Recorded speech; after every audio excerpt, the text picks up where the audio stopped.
Wow. Excuse me. Hello. Good morning, good afternoon, good evening. It's Diana. How's it going? Bow, bow. I do have the stats. I do. Uh, I'm trying to think off the top of my head because it'll give me at a glance a lot of times when I log into Twitch. It's like, congrats, this was like your most used emote like this week or whatever. It was used X number of times on other channels or something like that. Hello, how's everybody doing? Happy Friday or happy Saturday for some of y'all already. Hope y'all had a good day. I'm not usually work from home on Friday, but I was today just because the snow was so bad yesterday.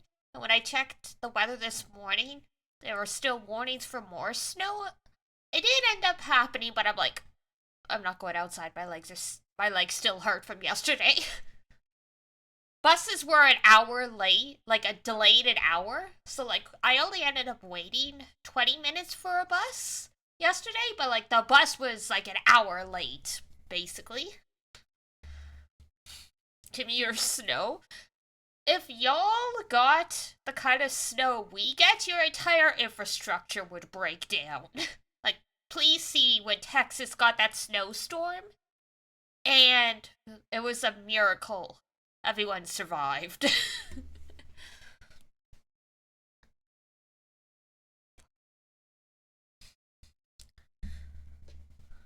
Give now? Well, you gotta come up here and get it then. I'm not bringing it to you.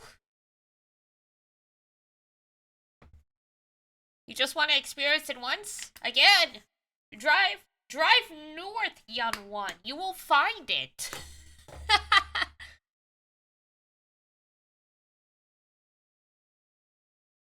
Unless driving north puts you in British Columbia. Then it can be hit or miss. Whistler is like the famous ski resort, but like that's a fair bit up. Apparently, British Columbia is mostly rain because of the Rockies. You want to yoink it? Don't. Well, I mean, I do love snow, so I'm happy, especially since last year we barely got any snow, and it felt really, really frickin' disturbing not to have like barely any snow.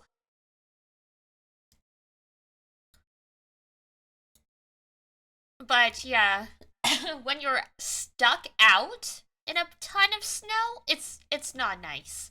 Snow's nice to look at falling when you're actually stuck outside trying to walk back to the apothecary because you're out of cat food and you were like, if I don't go now, it's going to get worse.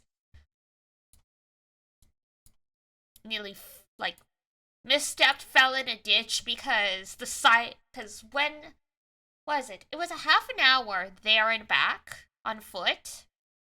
When I left, the sidewalks were still visible. 15 minutes later, on the way back, they were completely buried. I had no idea where the street was, where the sidewalk was, and where the ditch was.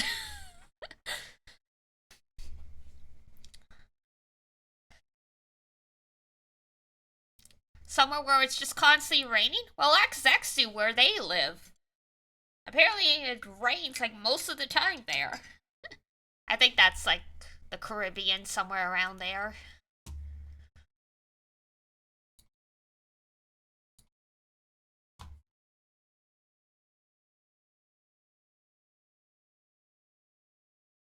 No joke, I believe it.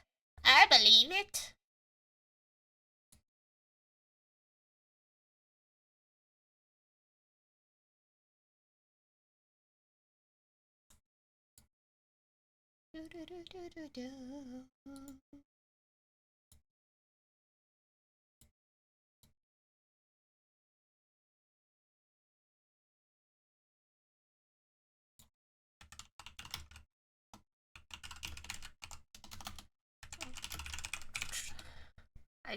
I I just get sunny, foggy, rain, and sometimes hail. Ah, good old hail.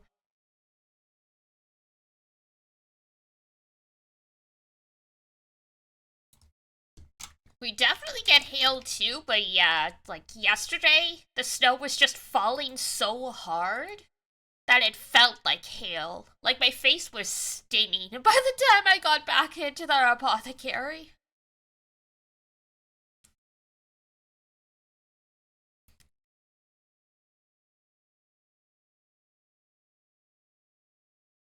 And I was like, no, this hurts. Like, ow. I don't like this. Alright. There it is. I was looking for. I was looking for emote stuff since we were talking about it. So for the past month, uh, let's see here. The top three are, uh, Muscle Cat. Then we've got then we've got Sweat, the shocked cat, and then we've got the Hydrate. That's within the channel. I haven't checked outside. So unique users 16, 14, 12. The usage though. So, Sweat was 507. Hydrate was 462. Muscle Cat 2K uses. I'm sure at least 1K of that was just Ranger. Outside the channel. Ah, that's right. Yeah. In the channel, Muscle Cat reigns supreme. Outside of the channel, Muscle Cat drops to 5th place. Not nearly as used. Outside of the channel, the most used one is, DD Lol.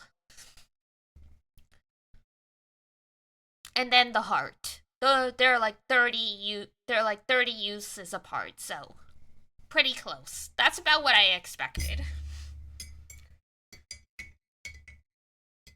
Because, I mean, Muscle Cat isn't the worst emote to use outside of the channel, but it is definitely more of an inside joke. Inside the channel. How much is the lookie? It's on page 2, so it is 3rd from the bottom outside of the channel. And, on within the channel, it is 3, 6, 9, 10th. It's 10th place. So inside the channel, it is 10th place. Outside is like 17th. I'll be using this more. Oh my goodness. Hi, Velmo. I can barely see chat amongst all of the spammy emails. Okay, guys. Well, I understand you guys are celebrating your favorite emote, but let's keep it under 5 for the sake of me being able to actually read chat. You need a task manager for your iPhone? Sheesh. What's going on? We will be playing Miles Edgeworth Investigations. It's the game. It's the duology where you get to play as Edgeworth instead of Nick. Nick doesn't even show up, man. Well, actually, he like shows up in the background in a couple scenes, but that's about it. Your friend hates Edgeworth. I mean, I can get it.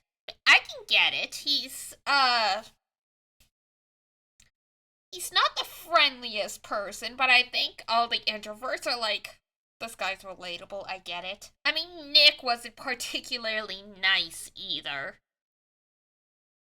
Like, some of the comments he made to Maya, it's like, sheesh, Phoenix, you're 25, she is like 17, calm down.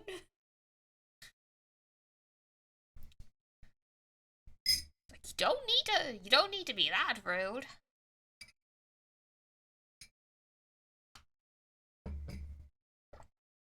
Oh, so I finally started Infinity Miki today. Hello, new addiction. I have like a rotation of that I do like my gotcha dailies in. I'm like, I need to sit. I will have time for Infinity Miki today. I'm like, I will save this for last because I know I'm gonna get pulled in.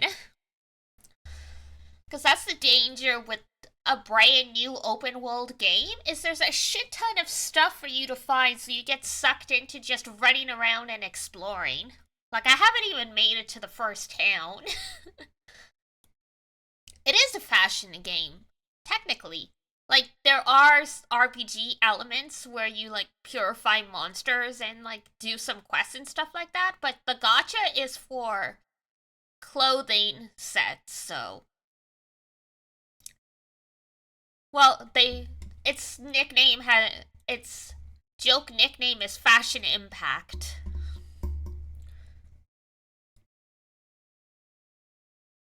Might not be for you. A lot of guys in our Discord have been playing it, so just to show that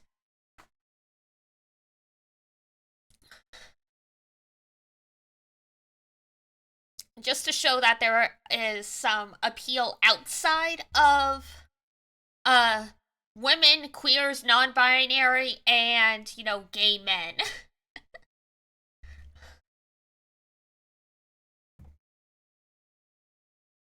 Jeff playing the other one. Oh, Antana? How do you? My brain is like mixing up the letters, but I know which one you mean.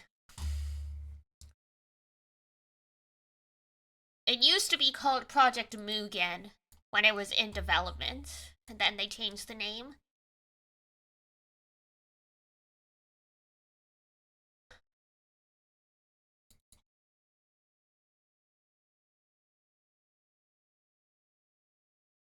Did I say? Did I say what? What did I do? No. What did I do? Project Mugen? Yes.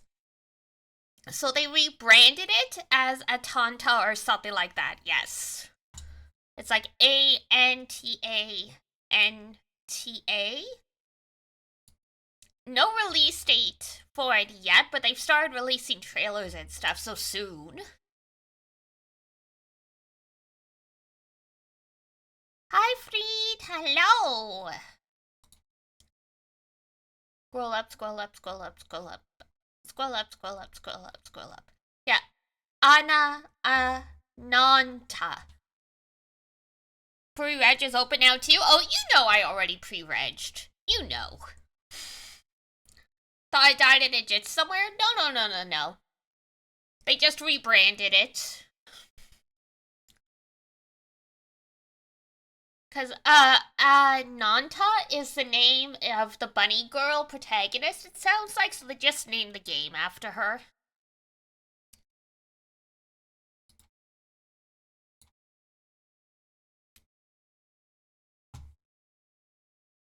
Do do do do do do do do do do do do do do.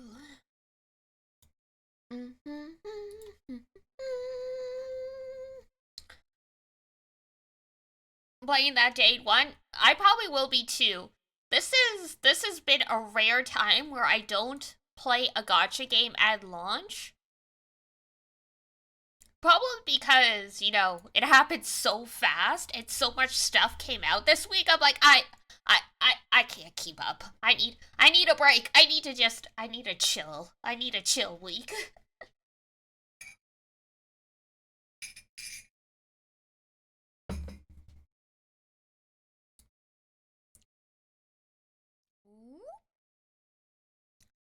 It looks amazing. It does. I'm looking forward to it. But yeah, I was posting about it in the Discord as well because there's like a whole freaking scene where them and the main character are wearing sunglasses and there's like a bright light and I'm like, Men in Black. They Men in Black to them. Meant the other gotcha. Another one for you. Neverness to Everness. That sounds familiar. Never knows, whoever knows. I mean, number one thing to do is just drop trailers and stuff in the Discord. I am almost 95% willing to try just about anything. Whether or not I stick with it is another thing. Oh, this one! Yes! I've been keeping an eye out on this one.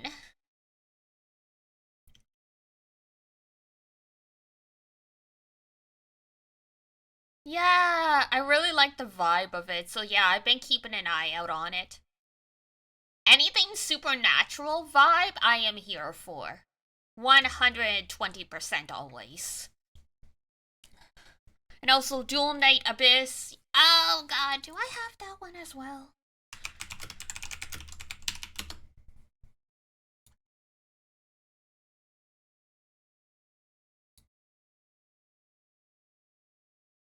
Oh god.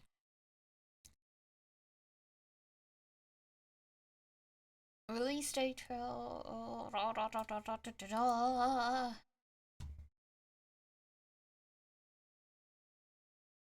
Let's go. That game looks sick. It does.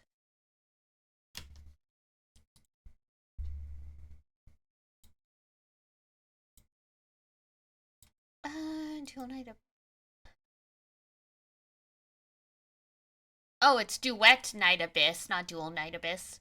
Fortunately, Google knows what I'm talking about. Only set for release on PC, Android, and iOS. Woo! My poor...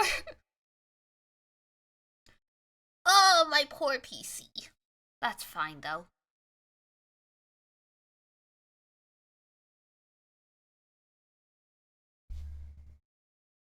I say as I look over at my PC and I sigh, I'm like, I'm gonna have to actually get you bigger internal storage at some point, aren't I?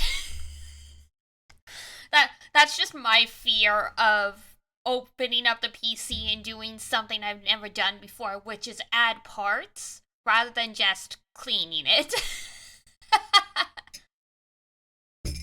Zon, can you come up from Florida and like just stick the hard drive in for me, thanks. I'm kidding, Iduna, and I have other friends in the area that can do it. I'm just like,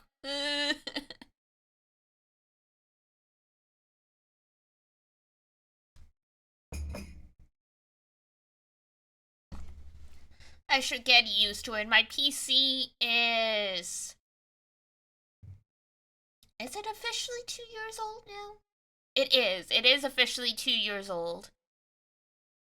So, not quite at the point that it's going to start kicking the bucket, but before long, there's surely going to be something that fails that I need to replace. How many moonbeams does it take to install one hard drive? One? No, wait, hold on. 10?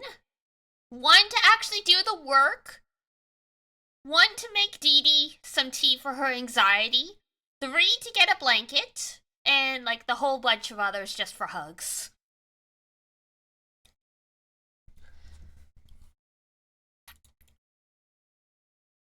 10 and you do know with a drill! Oh, Lord. She's at a Christmas market tonight. She and Ace, her partner, went on a drive. And they're like, we're at a fancy Christmas market now. We might bring back some sake. I'm like, cool. Bring me back takoyaki.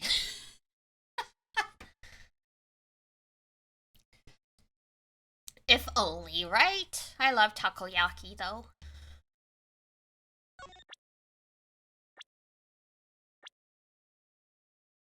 System data saved. Yeah. So, I mean, I'm sure Edgeworth himself needs no introductions. But yes, this is Miles Edgeworth Investigations. There is actually no court. Well, okay. That is technically incorrect. There is one case that happens in the courthouse, but overall, like, we're not going to court and presenting a case the way we did in Phoenix, right? We are just straight up doing investigation. This is basically Miles Edgeworth CSI.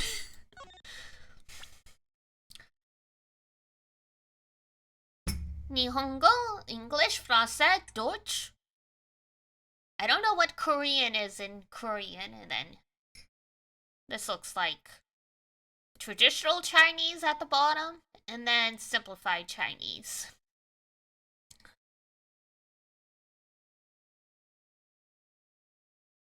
I think you speak Nihongo, right? A little. I really should start playing some games in Japanese for practice.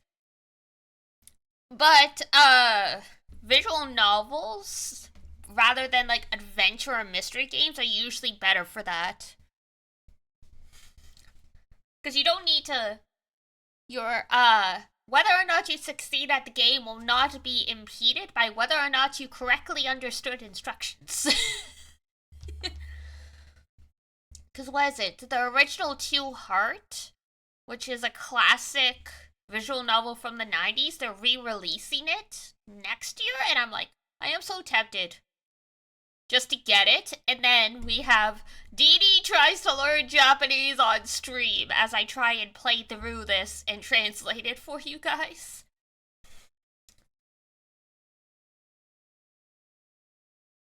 I watch someone that streams in English but plays games in French. Yeah, no, playing the games in French, or sorry, playing games in the language you're trying to learn is a great way to do it. Another way that works really well is set your phone in the language that you're trying to learn. I had my phone set on Japanese for a while.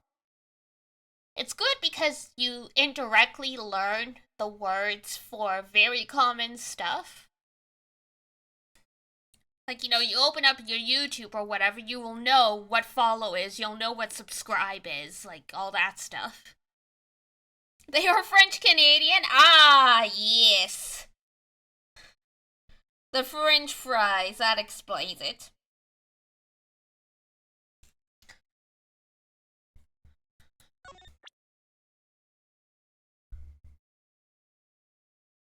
Plays in Japanese but speaks English. Yeah, it is a good way to learn or keep at it. Toko plays, I think he streams in English and he puts the game menus and stuff in English, but the audio will always be Japanese because his family is Japanese. Like, I legitimately think his grandma immigrated from Kyoto, like that kind of like that kind of family, so there's still a lot of the language in the household kind of thing.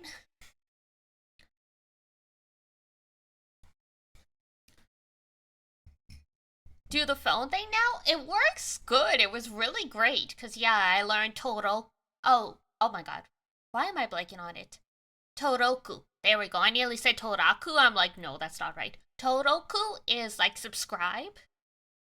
It's technically the word for like registration, but like you use it to subscribe. So it's like so if you ever see auto translate stuff that's like register to my channel, they mean subscribe.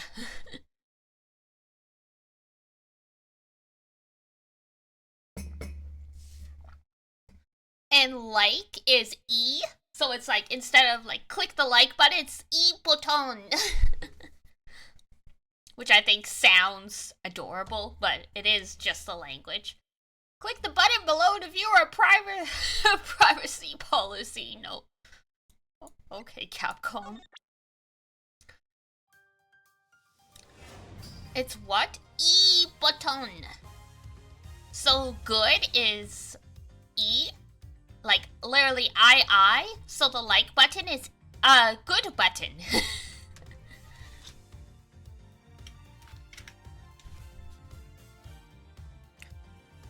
Frickin' Capcom. Please view our privacy policy online. Do you want me to read the terms and services on stream? Okay.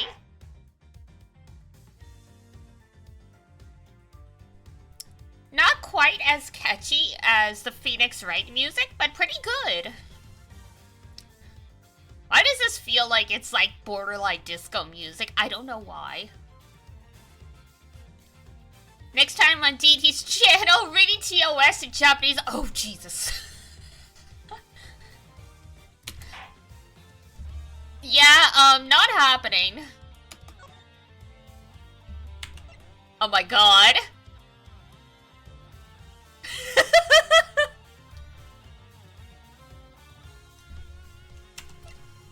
So we've got Bishonen with the big forehead. And then we've got something happened to his face. Something happened to his face. I don't know how to feel about this.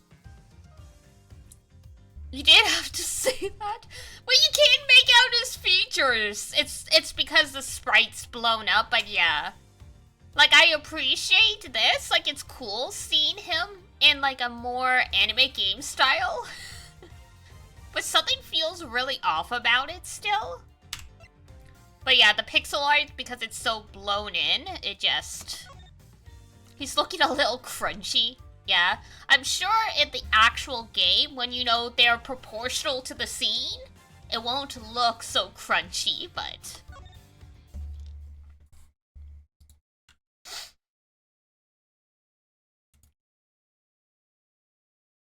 Turnabout, episode 1, Turnabout Visitor. March 14th. It's White Day! Yay! Happy White Day, everyone! That's one of the Japanese Valentine's Days. You're gonna go do stuff, but you'll be here? Okay. To make sure the defendant is found guilty, what choice do I have? That's the job of a prosecutor, after all. That may be true, but why? Why go this far? Sorry, maybe I wasn't clear enough, but a guilty verdict is all that matters to me. No matter what the cost. Uh-oh.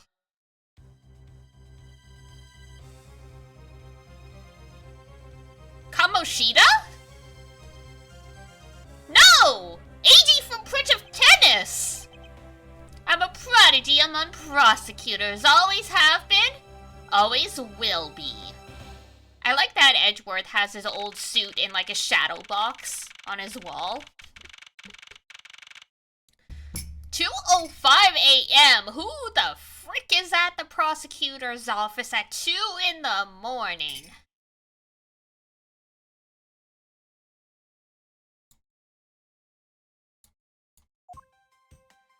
Of course it's Edgeworth. Ah, there he is. Now he looks normal. It's hard to believe that I've been away from my office for a whole month. I hope Detective Gumshoe has been keeping an eye on my office. And keeping it clean. No, not at all. The door's unlocked. Detective Gumshoe? At 2 in the morning? Come on, buddy. Huh. What's the smell? It's very familiar. Blood? Ah, the familiar sounds of Ace Attorney.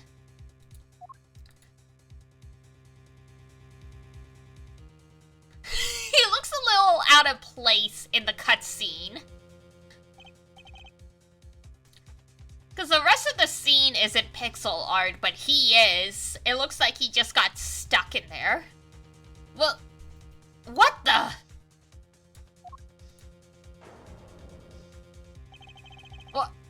What's the meaning of this? Uh-oh. Freeze.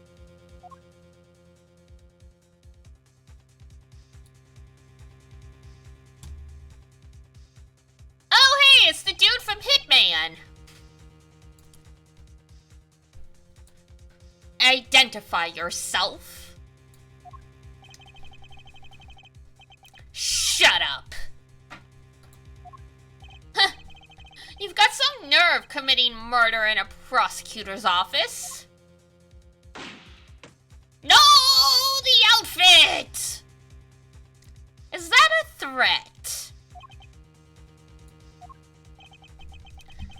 Let me make one thing very clear. What?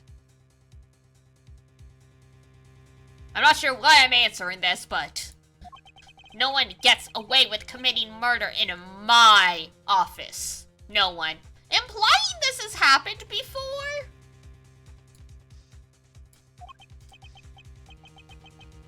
Agent 47, is that you, right? No! Oh no, this is what Fauna did after she graduated! She became the hitman!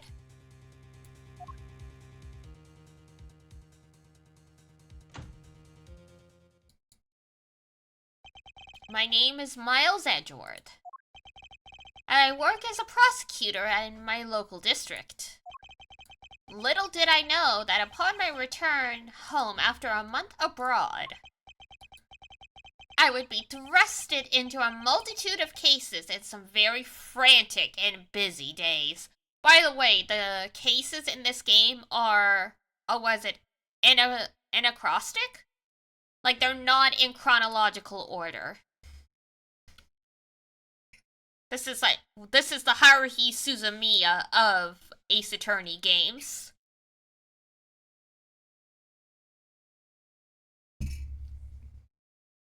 Like, this is the first case we play, but in the timeline, it's the third case. And there's also a flashback case that would obviously be even further ahead, so yeah.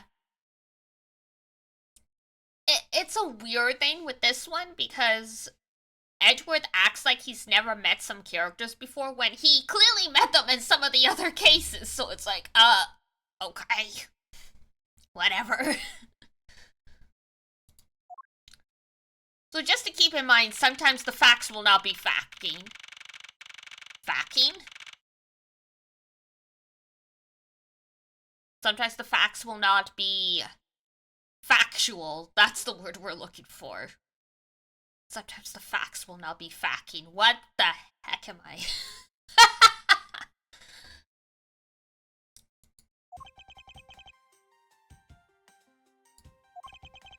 I've finished photographing the victim's body, sir.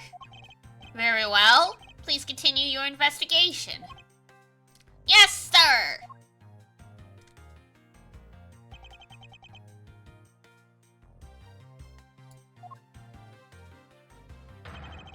Ah! Mr. Edgeworth, sir, are you okay, sir? Keep it down, detective. This is a crime scene.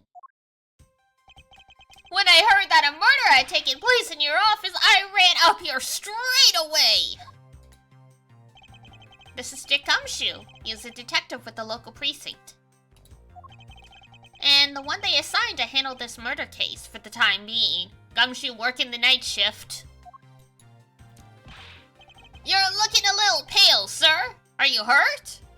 No, I'm perfectly fine. However... Ah! Look what they did to your office. It's totally trashed. I'll say, the culprit sullied my floor with dirt rather well. Sullied. No one gets away with tracking mud into my office, they say while wearing shoes. Whoa, sounds like you're getting really burned up over this whole thing. This crime was committed in my office, so it's my responsibility to solve it. Not really. That's the police's job. Oh, that is so like you, Mr. Edgeworth. Okay, time to do some investigating.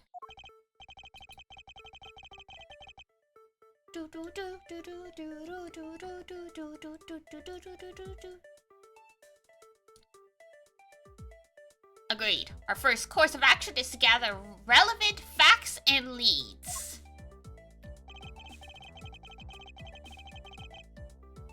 We must not overlook anything, no matter how small, if we are to find the truth. So, I'll keep any leads or information we find etched in the forefront of my mind. In my mind palace. Speaking of things that pique my curiosity, why, of all places, did the murder occur in my office? Crime scene, my office. Is it really coincidence that the murder took place in my office? Probably not. I've got the nagging feeling that this is important to keep in mind. Yeah, I was wondering that myself, sir. I mean, you can't really say it's just a coincidence, can you? No, not really, especially because of this. Key to your office? For security reasons, this office door has a lock built into it. No, I thought it was just for show. What do you mean, sir? If you think about it carefully and use logic, it should become clear to you. Come on now. We gotta Inspector Holmes this. Logic? By finding the connection between two pieces of information and connecting them, new information is born. That is the end result of using logic. Thank you, Mr. Smuggy McSmugface. Thank you for explaining, deductive reasoning. So how do you use it? I never graduated middle school. I don't know how I got into the police force. First, I recall the information we've gathered with Q, and then I connect them together with T. QT!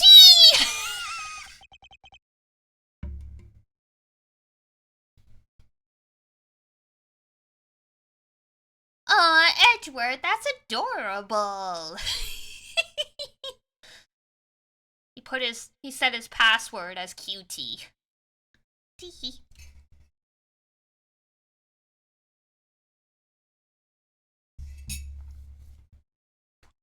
This is almost as good as frickin' in the first game. The dude red and white, he's like, my friends also call me Blanco Nino. And we're like, they call you white boy?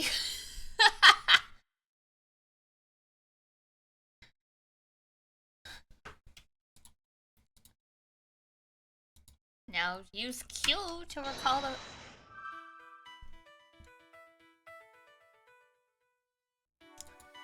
Okay, and the office key. C.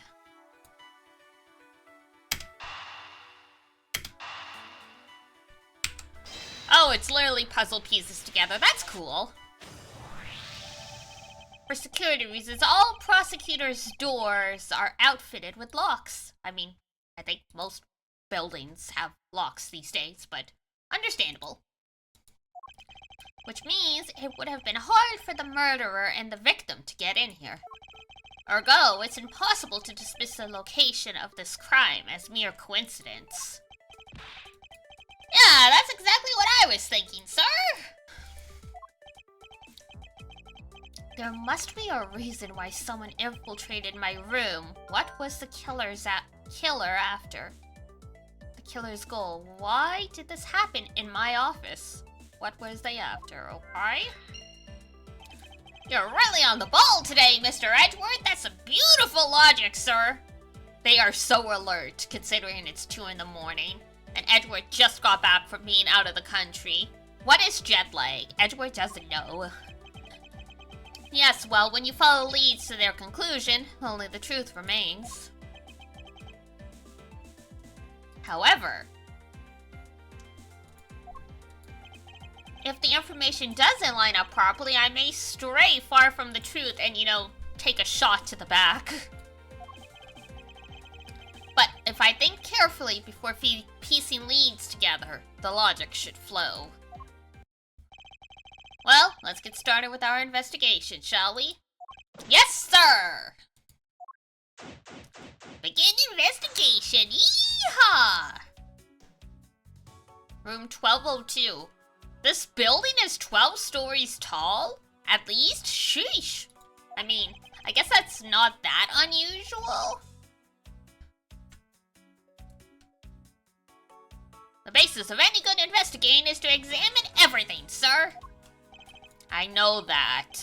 And when I want to examine something, I simply use space. When I'm next to it, I just space out. I just disassociate. Just disconnect. Oh, if you ever feel lost and want to talk, just use T, okay? I'll give you great and precise advice as an ace investigator, sir.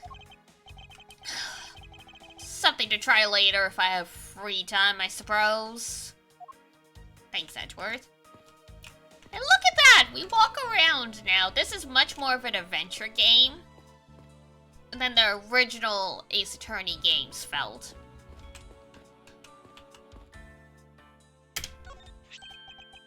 What have we here? Could this perhaps be the murder weapon? If so, that would mean the killer made their escape after disposing of their gun here. A nice change of pace? Yes, I agree. Especially since all the later games in the series go back to more of the first-person perspective. So it's nice to have something a little different. I think I've seen one of these before. A gun? Probably. Care to enlighten me as to where? Oh, I know! I was issued the exact same model! I think. A detective.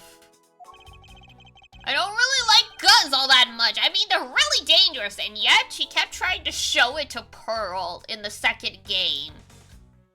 Because she wouldn't talk, so you were trying to, like, get her to talk by going, hey, let me show you something cool!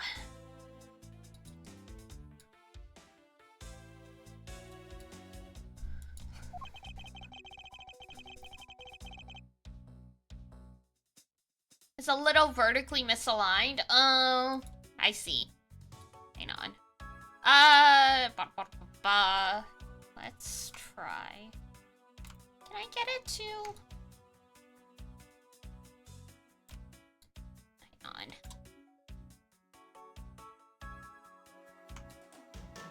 Whoop.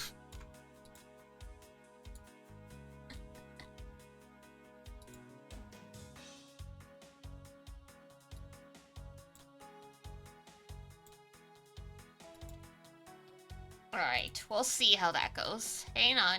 Use.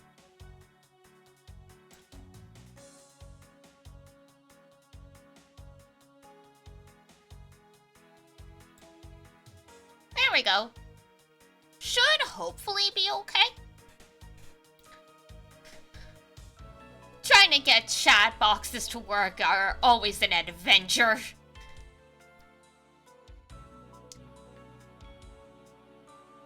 So how are you liking the worst game in the series so far? I think those are fighting words. That's a loaded question. I mean, it's literally been 20 minutes. It's too early to form an opinion, but I like it so far. That's quite the intro, right? Like, hello? You are an evolution nerd, so you probably have good taste for the most part. But yeah, it's a little too early to tell. I've only played the first one, and I liked it for the most part. The timeline is... The way the timeline kind of gets really messed up is, I don't know anything about the second one.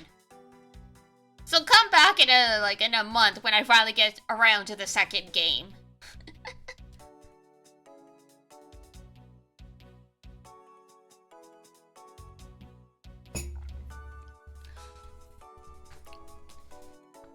I mean, they were trying something different.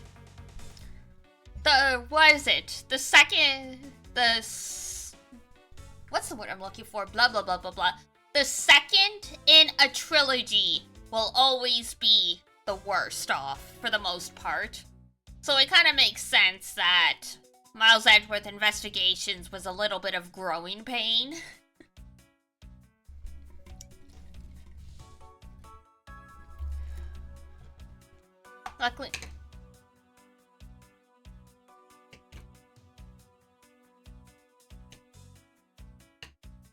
Thank you for pointing out the game's biggest problem. That's the word you're looking for? Oh, sorta, yeah.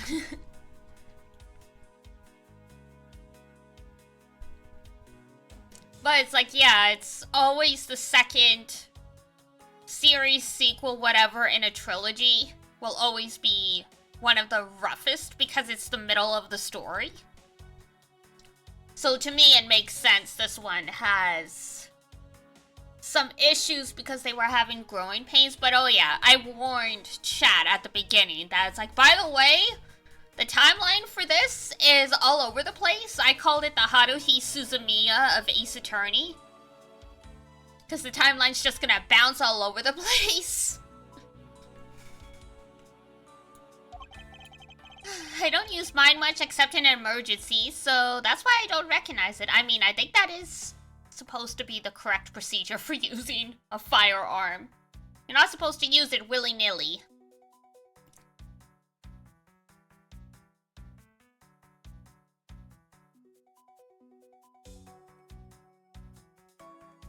I've heard that the second game is often the dev's best chance to fix and improve on what they did from the first. Funny how variable things can be. That's true, that's true.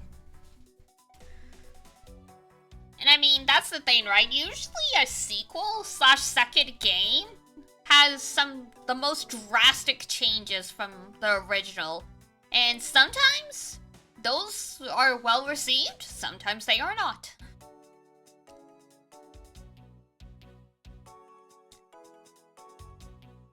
You were severely let down by it. It's like, I mean, sure, it's not gonna be the best game in the series, but I mean, Apollo Justice got torn to shreds by the Ace Attorney community for so long. I feel like the community just doesn't like anything outside of the first 3 games.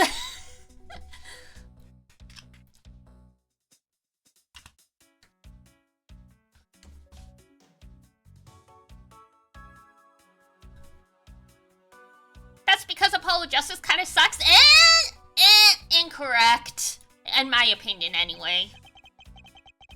You gotta judge everything on its own merit. You can't keep comparing things to its predecessors. The only good case is the first one. I haven't played it in a long time, but I've played the entire series. And the worst case of the series is still the circus, the Berry Circus. Nothing can be worse than the Berry Circus.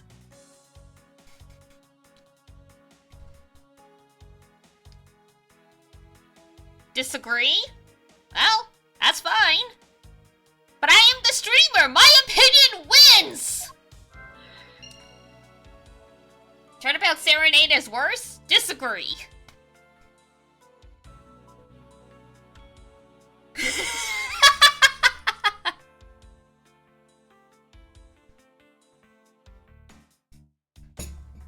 Nah, we respect all opinions here. It's just, yeah, at the end of the day, as the streamer, I'm the one that gets to go, like, conversation's closed, I win, moving on. I'm just gonna ignore everything else you say.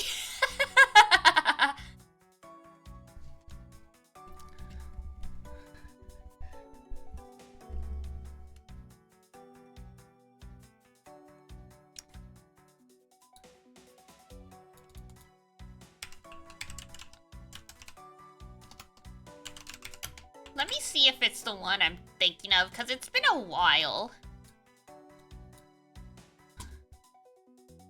Oh, it's this one! I mean, I get where you say that it's kind of all over the place, but I don't know. Spoilers for people who haven't played it, so cover your ears for about 10 seconds. Starting from when I count to 3, I'll do the spoiler. 1, 2, 3. The case is all over the place, but it's really freaking funny to see Gavin's guitar catch fire and him having a meltdown. So I don't know. I think Turnabout Serenade saves itself just for that moment.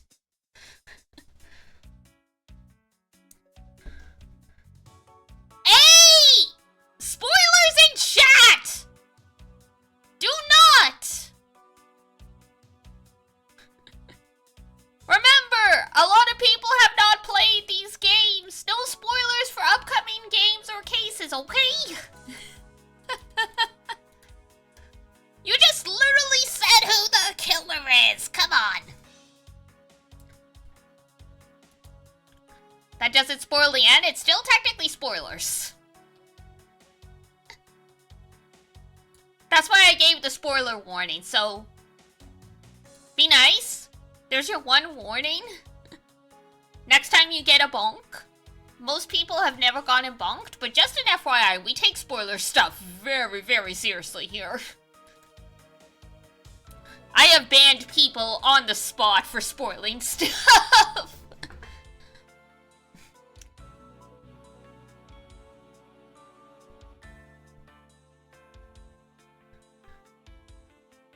Bro, calm down.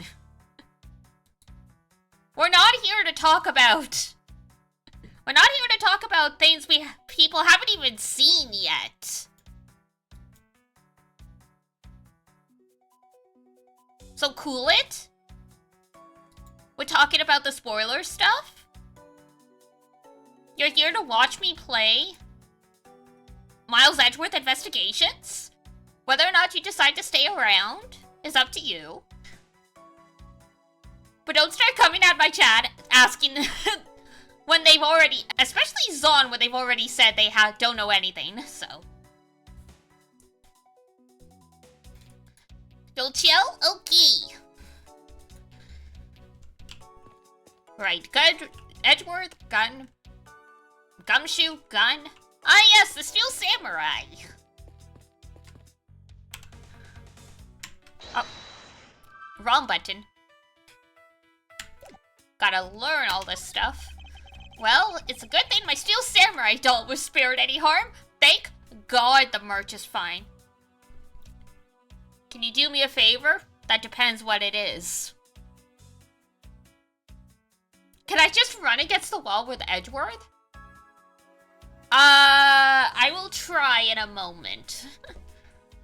The animation is so goofy in the pixelated version. Fair enough, okay. Uno momento. We're talking about the Steel Samurai and the merch. Speaking of which, I still haven't actually sat down and watched any of that show. What's it about again? Well, I don't know much about it myself, but... What a liar. The hero of the Steel Samurai, warrior of near old Tokyo, is the Steel Samurai.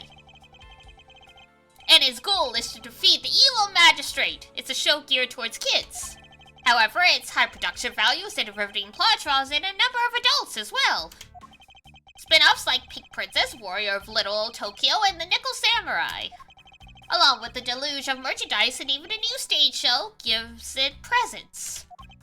You sure know a lot. Are you sure you're not some sort of rabid fanboy? Of course not! Anyone that keeps up with society knows at least this much! And that conversation lasted longer than expected. Let us return to the investigation! Edgeworth is like, you'll never catch me admitting I like tokusatsu. Edgeworth, it's fine! I am also a grown-ass adult, and I like magical girl shows, like Pretty Cure still. It's fine!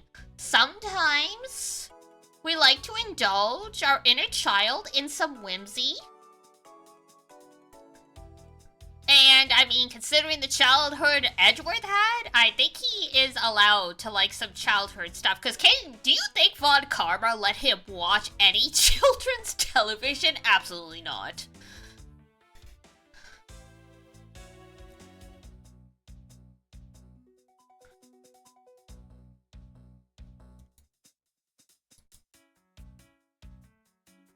Yeah, Zon's been here since, like, the beginning of me playing through. We just finished the Trials and Tribulations last weekend, so...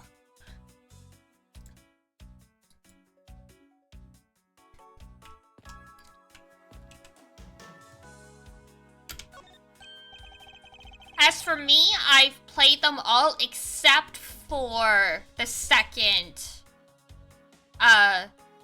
Miles Edgeworth Investigations game. And, yeah, so I've played them all. The stuff in the Apollo Justice quote-unquote trilogy is a little spotty for me because I haven't replayed those as much as the original trilogy. But I have technically played them all, so... Watch out for the cup fragments there, sir! That killer is going to pay! This tea set! Yikes! You're really mad over this. This tea set is very dear to my heart. It can only be bought in England. It costs more than your whole month's paycheck. Edgeworth out here buying legitimate antique tea sets. What? Now I feel like the killer wasted one of my paychecks. I mean, considering how much Gumshoe's pay has been slashed, the tea set could have just been bought from the 100 yen store for all we know.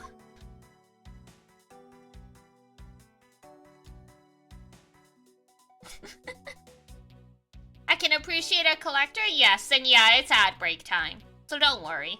We shall chill. We'll do... What's the menu? Ah, there we go.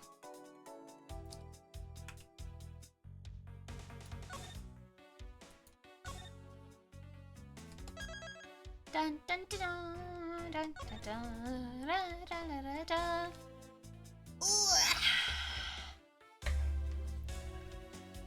Hydrate, yes. Stretch, okay. I am out of water, so I am gonna go get water, go to the bathroom and stuff while we're on ad break, and then we will be right on back. So, hold tight, guys. See you in like 2 minutes. I forgot to open stream avatars. Hold on, I'll do that. I'll do that while the ads are going. My bad.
And there we go.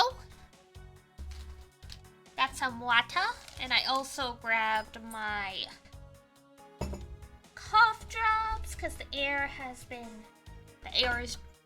pretty dry. I mean, welcome to winter in Canada. With all the snow comes the dry air, especially indoors. Alright, back to it. Out. Cough drop, let's go. Do. Oh, headphones on backwards.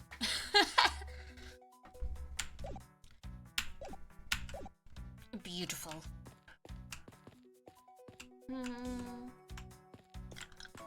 It's nice that they put the check marks. Oh, it's your trophy, the, Night of Prosecutors, right? Close.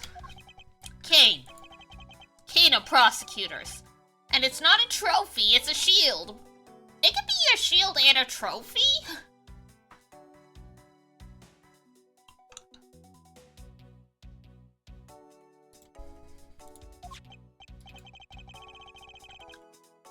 They only send this to the winning prosecutor, right? Something like that. Yes, but I have no real interest in the perceived worth of other people. As for my own worth, that is something only I can determine for myself. Sheesh! Oh, the wall thing. Sure, thanks for the reminder. That's so slick, sir! I'm gonna have to try saying that sometime. Unfortunately for him, his monetary worth is tied directly to his worth to me. Damn.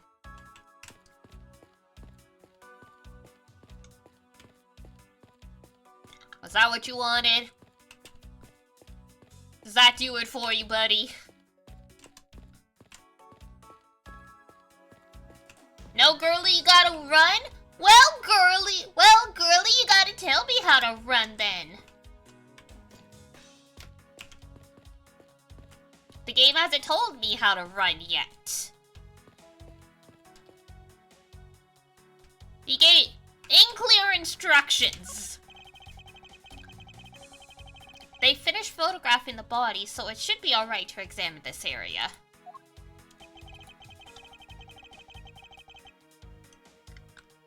I won't rest until I've inspected every suspicious nook and cranny.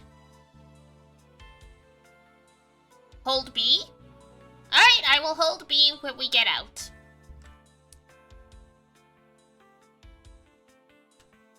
Damn it, you're on PC? I am indeed. I was gonna say, if that walk was it, I am a little underwhelmed. He kind of reminds me a little of Light, this guy. I don't know why. I mean, I guess I could push every button on the keyboard, but... I think once we get out in the hallway, they tell you how to run anyway, so... what do we have here? Hey, I think I've seen one of these before, you don't say. It's a police badge, detective. Oh, hey, I have the exact same thing, actually! What a coinkydink! Oh, the brain cells. Let's take a look inside. Poor Gumshoe, they dumped him down. Okay, now he doesn't look like Light. Buddy Faith? Sounds like the name of, like, a dog movie. Like, Buddy Faith would be a golden retriever.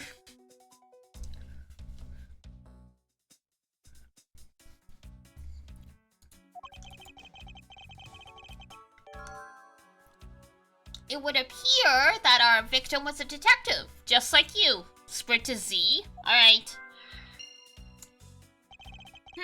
I seem to have gathered a few pieces of pertinent information. Now to calmly use some logic and figure out if any of them are connected to each other. I like how he emphasizes calmly.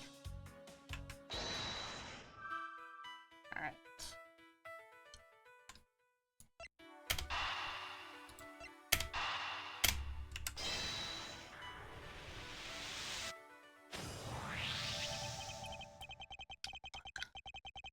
The revolver, the standard model used by detectives. Could it have belonged to our recently departed?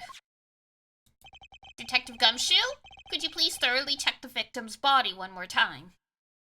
Did we even check it the first time? Yes, sir! On it now, sir! Excuse me, pal. Let's see. What do we have here? Mr. Edgeworth, sir! This guy's wearing a gun holster! So it appears our killer somehow managed to take the victim's gun from him. Could we assume that this gun is a murder weapon? It was issued to the victim.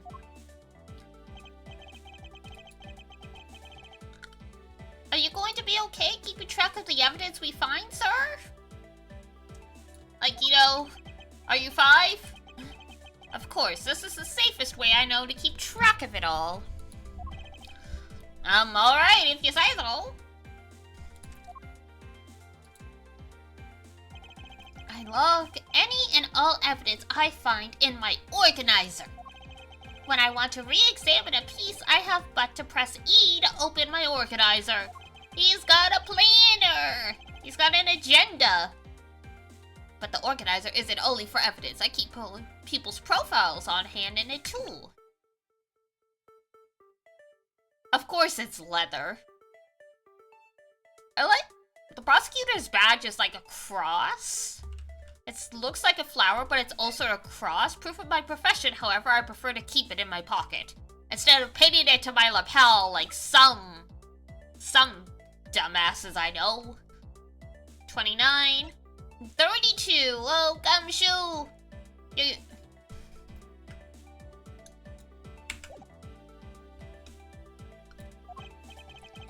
It's probably a good idea to make a habit of checking the facts often.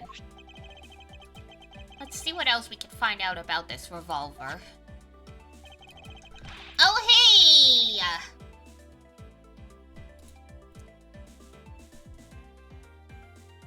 The gun on it is... there's like a horse on it. Is that supposed to be a reference that it's a cult or something like that? As I always say, you gotta look real carefully at each piece of evidence. You can use, oh god, the arrows to rotate the object. There's no such thing as a bad angle. Use Q and E to zoom out and get the nitty-gritty. Can I just spin it this way? Sure, thank you.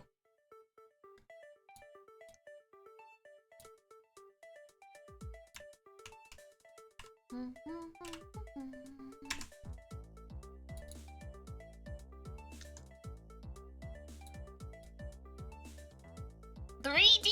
3D!"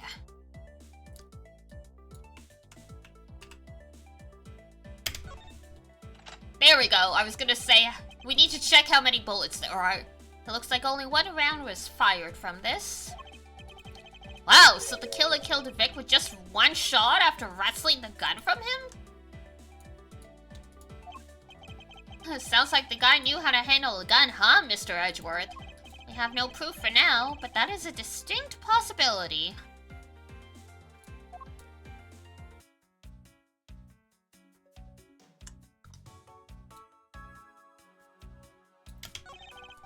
Your files are all over the floor, sir. They probably fell during the struggle between the victim and his killer. Okay? Oh, and I tried so hard to keep this place spotless while you were away. I mean, this just rendered all the time and effort I put in pointless. I don't recall ever asking you to clean my room. Well, you literally said you hope he's keeping it clean when you were in the hallway, so I don't know what you're talking about, bro. Well, I water the flowers every day, just like you requested, sir. I just added cleaning to the list as a weekend special. For about half a day every Saturday, I'd come in and clean this place until it sparkled. Half a day on just one room? That's a lot of dedication. Does he have a life? Wow. What a thing to say after someone's done a nice favor for you.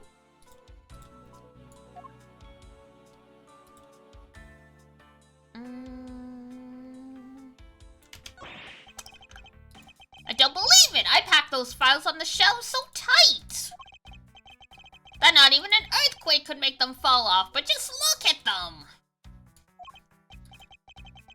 At this rate, the rest of the files won't be able to withstand an earthquake at all! Is that really the concern here? A problem to be sure? Well, once the investigation is over, we'll put them back on the shelf.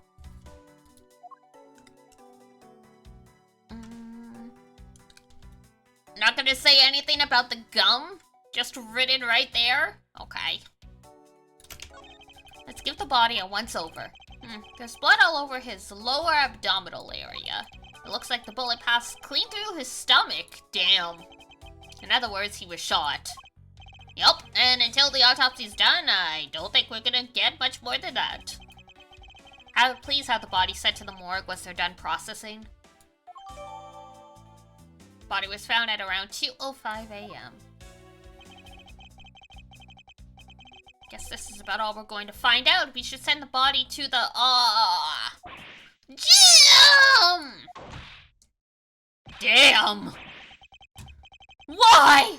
Why, oh why? How could this have happened to a guy like you? Okay, calm down, Prince of Tennis. Are you alright? Don't touch me! Leave me alone! Just let me be! People in these types of games are always so efficient finger writing in blood, right? They do such a good job. Sorry, but I can't do that. The investigation is still ongoing, so please refrain from touching the body. The body? The body? Don't talk about him like he's just some lump of flesh. Look at him. Jim looks like he's just turned in for the night.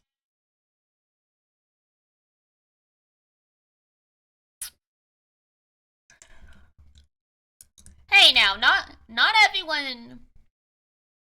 has interest in writing dying messages in blood, okay? That's not always relevant to the field, you know? Oh, also, sir, his name's Buddy Faith. Why are you calling him Jim? Does he not? That's one thing I never figured out. Does he just not know his name then? Or is Jim some nickname for Buddy that I just don't know about?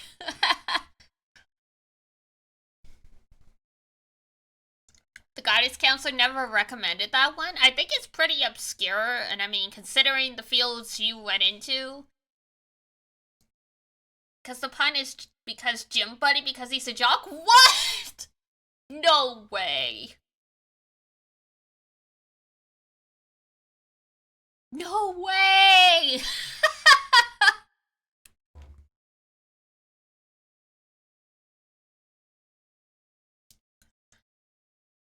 Oh, Ace Attorney. Never change, but also that is so stupid. Well, thank you for explaining. I just assumed it was like a subtle hint that this dude doesn't actually care about his friend at all because he never actually learned his name or something like that. Sure. Just in a bloodstained suit. Yeah. I also, you know, sleep in blood, I guess. Where are my manners? Okay. Real quick, I need to show you guys. Edgey from Prince of Tennis. Cause it's freaking uncanny. I swear to God, this has gotta have been like a reference.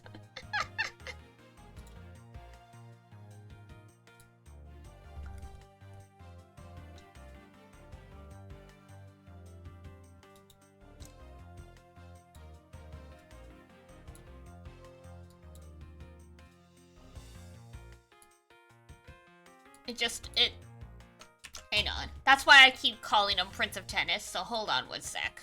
There's just a character named John Marsh. Interesting.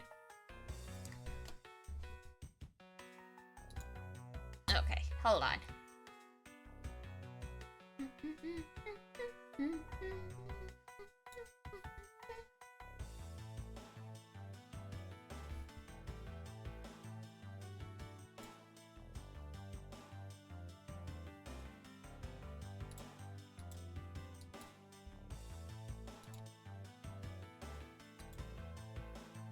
Look at it!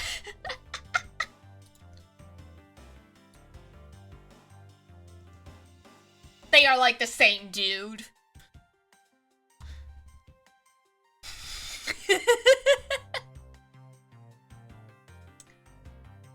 You see Crollo Lucifer? That is also a good one. That is also a good one. I think this hairstyle was very common in like the 90s or early 2000s.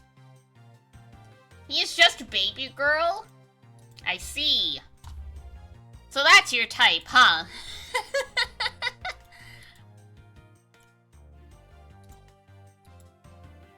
Where are my manners? Aren't you that prosecutor? Why, yes I am! I am Jacques Portsman, prosecutor. I mean, the Jacques and Jock pun is obvious in this one. Absolutely not. But you called him baby girl. Now you're just in denial. Now you're just in denial. You're just being a tsundere about this. Jim here was my partner in crime busting. I'm Miles Edgeworth, and like you, I am also a prosecutor.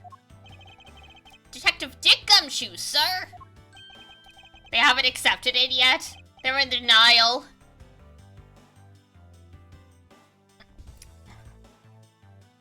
You don't think calling a man a baby girl's a compliment? Oh, you're one of those.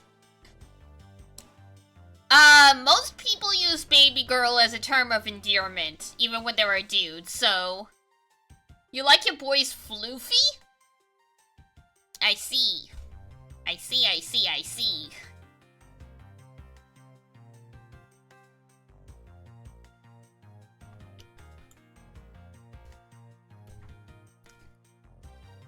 So you're Mile Edgeworth, I guess this is your office? Nah! Yes, that is correct. Zero Rhythm! Thank you for the follow! Yoo-hoo! Boop-a-doo-boo! Much appreciated!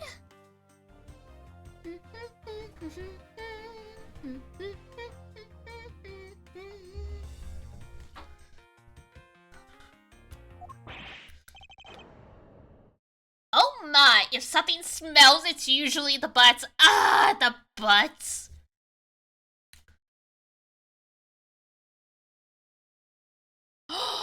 That's right, he's in this game. No! I forgot that Larry's in this game. We're not quite rid of him yet.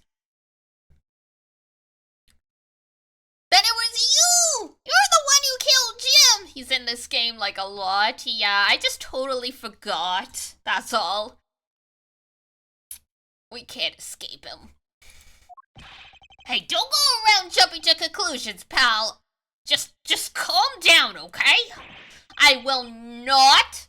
You can't tell me what to do. You're not my mother. I know how things work around here.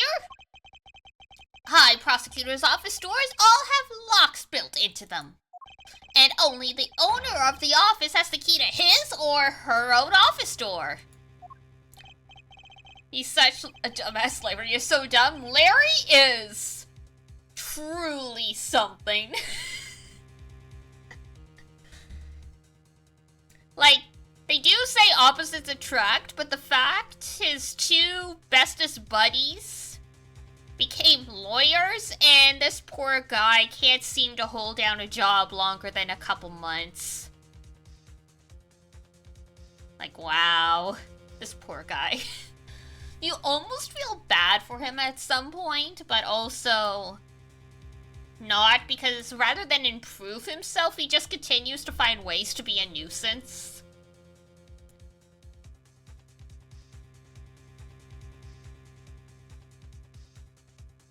Well, that's not fair. What's not fair?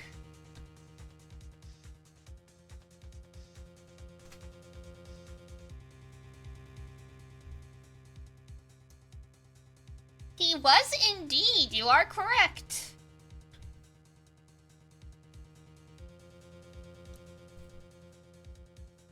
I was not the one who killed your partner, bro. Calm down. Yeah, Mr. Edgeworth has been overseas on a business trip this whole time, pal.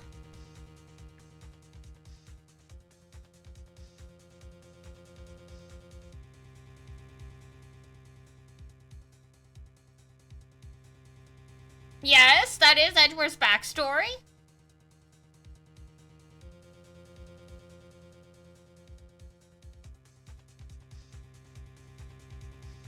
I'm not talking. What do you mean that isn't Larry's responsibility? How did you get that from my conversation? I was implying that it's funny that his two best friends are smart enough to become lawyers, but Larry's so dumb he can't keep a job down for 2 months.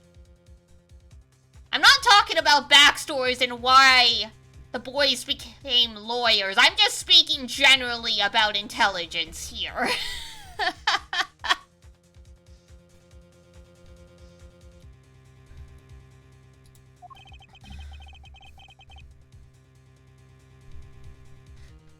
Hay? Hay is for horses. I ate a horse. I'm a cat girl. He's this...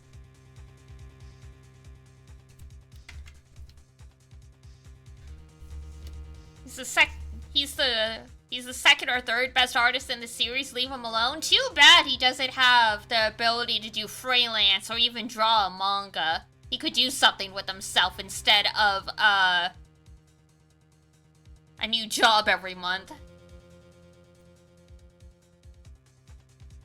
His relationship with girlfriends is iffy at best. Yeah, there was hope for him. At the end of the third game, he's kind of realized he wasn't,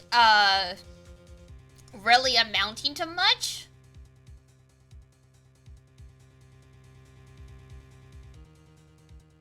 Language, buddy.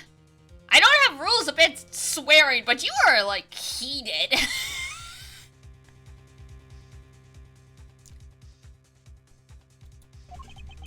So the one who could get in here was... Only one who could get in here was me. Wait. That means... I'm not sure what that means.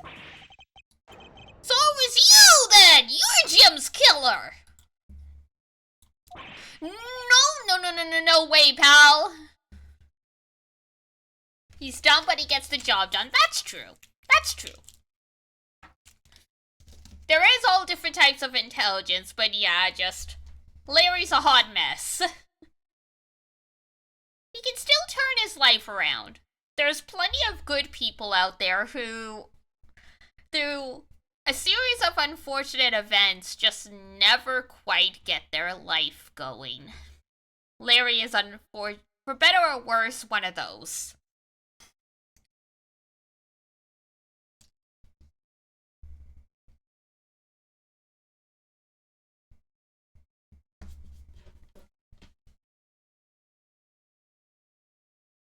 I mean, he has his good moments, but then there's also, blackmailing Iris indirectly because he did a really bad job at writing a love letter. He's either dumb or really lucky. It's a little bit of both, I think, yeah.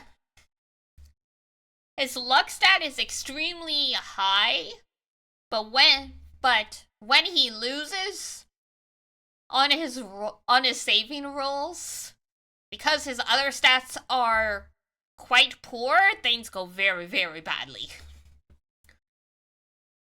I mean,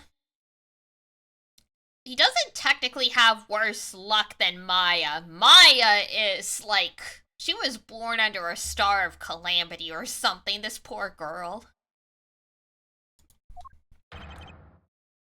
Everyone calm down. Yeah, calm down, everyone. Mr. Portsman, correct? If you are a real prosecutor, you should know to stay collected. His luck is a coin flip. He either win or straight up lose. True. You know? considering everything, the fact that I think... Is Larry the only one out of the protagonists that has never been accused of a crime? No, wait. Ignore me, I'm dumb. He was accused in the first case. Never mind. Never mind. I was like, wait, is Larry so lucky he's the only one that dodged, ended up in court, and I was like, nope, never mind. Yes, first case. I just totally, like, my mind just bloop. Had a brain fart. Dun, dun, dun, dun, dun, dun, dun, dun, dun. The investigation has only just begun. Isn't it too early to be drawing conclusions? Not really, I guess. Whoever remembers Cinderblock? No! Poor Cinderblock. And, Mr... What's his name? Frank saw it with his horrible toupee. I'm sure he did his best, but oof. The investigation has only just begun. Isn't it too early to be drawing conclusions? Alright, I get the point. You're not gonna comment on that? What, you got a problem with me not liking his toupee?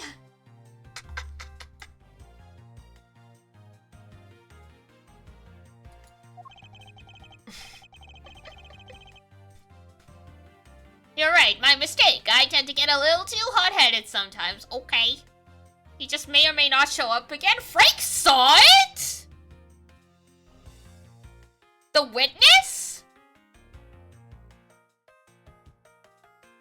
The witness, not the prosecutor.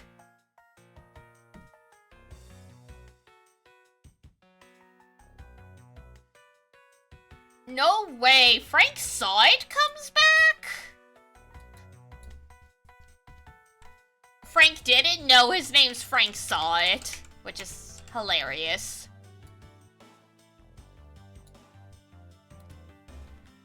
Oh! Well, alright, fair enough.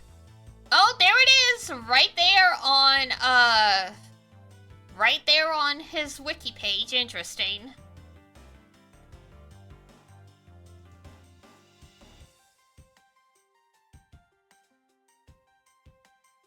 Oh, it's the second investigations game. That's why I didn't know. Fair enough. Because, yeah, I know nothing about the second Miles Edgeworth game.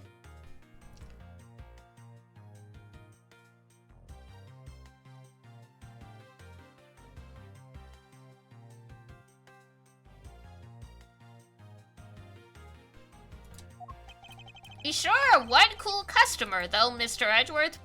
Thanks. I've heard all the rumors about you. You're the great genius prosecutor.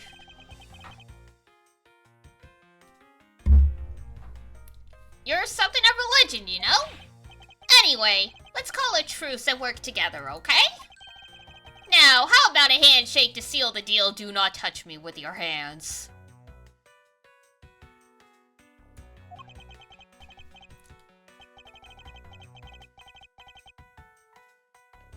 A pleasure to work with you.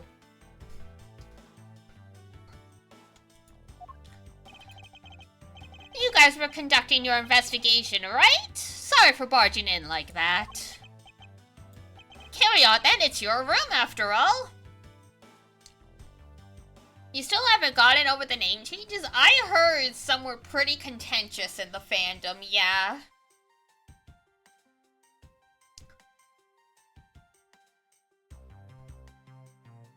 Carry on then, it's your room after all. Hey, be nice, be nice.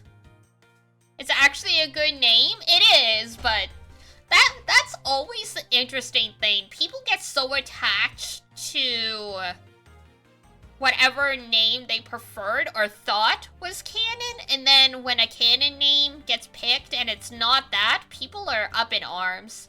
Like, I know it was a big hullabaloo for a while in the Persona fandom. Because for a long time, the only quote-unquote official name the protagonists had were from the mangas. And then when the animes and movies came out, they picked different names from the manga, and then the games and all subsequent sources used those names, and people were like, "No, he's not you, Narukami, he's Suji Senta, you can't stop me!"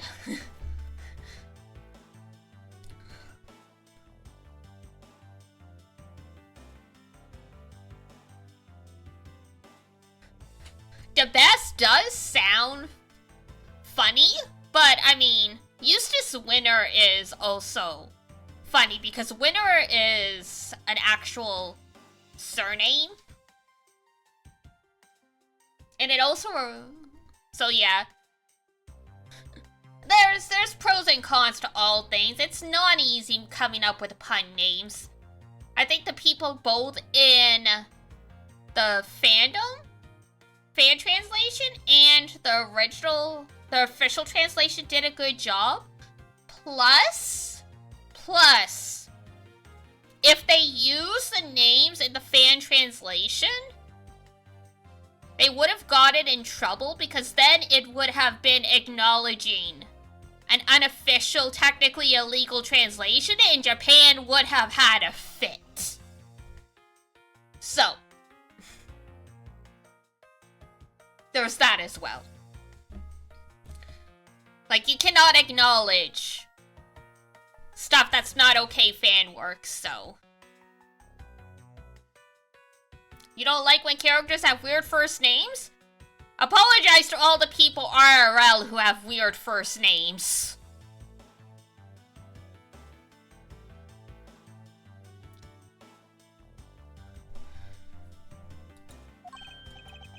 I just want a little more time to say goodbye to Jim and maybe, you know, hide some evidence.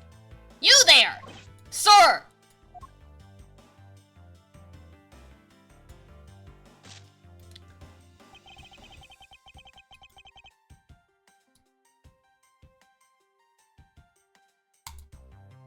I want you to capture this scene on film for me. My final farewell to my partner Jim. Why do you need a photo of your friend with his corpse?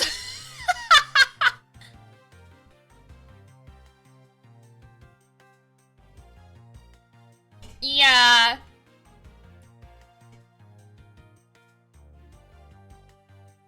That's the thing, right? It always ends up coming down to copyright issues. Like, I think that might also have been part of the reason why in the Atlas and in the anime they couldn't actually use those particular names, because it's like, yes, there was a license given to the manga publisher and stuff for use of their likeness and property, but the rights to the manga itself belong to the publisher and the author, so I don't know if that could cause issues with using names. Versus, like, you know, the official name, it would come with the usage license.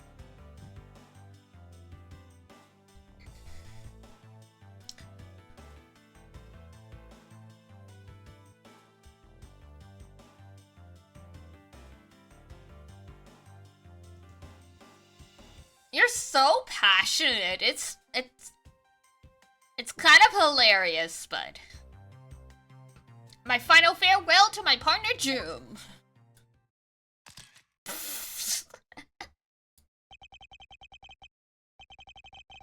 I should probably give them some space and maybe ask why this guy is such a weirdo. What is it?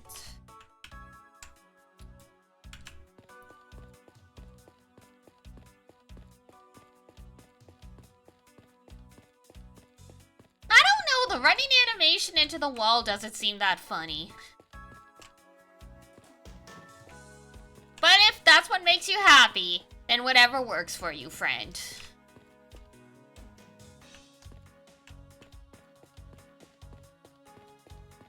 I mean, they pump all the way. I don't know. He's got some pretty decent form. I mean, he's not an actual runner. You try running in a suit. It ain't easy. Your jacket! What's it doing on the floor? Must have fallen off the wall when the killer tried to threaten me by firing around. You won't catch me in a suit? Cap locks, I was gonna say, you're very aggressive with the... So the killer not only shot the victim, but they shot your jacket as well? Not the jacket. They dared to shoot the ultra special jacket that you made your prosecutorial debut in? What if they had shot through it? It would have been a disaster. I mean, that's when you get out the thread and needle, and you sew the hole shut. It's okay.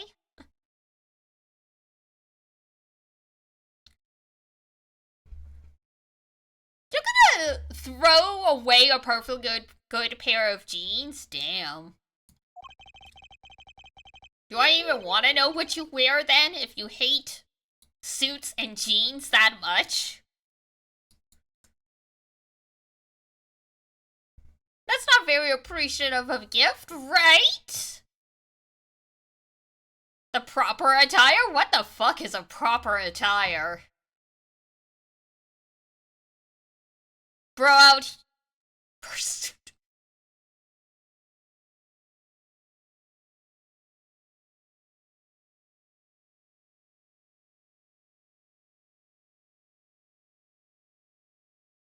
Guys!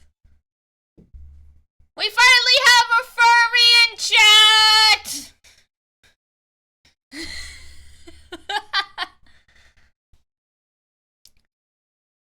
I got her, yeah, you got me. Good for you. Do you want a cookie?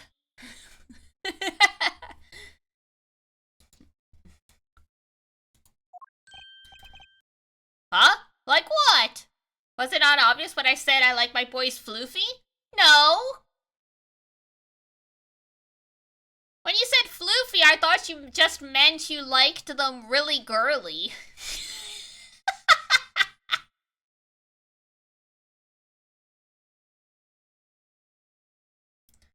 It didn't click till now. No, yeah, when you said, like, it's like, I like my boys floofy, I'm like, okay. So you like, you know, Astolfo from Fate Grand Order or something like that? Like, you like the androgynous, like, femboys? Okay, fair.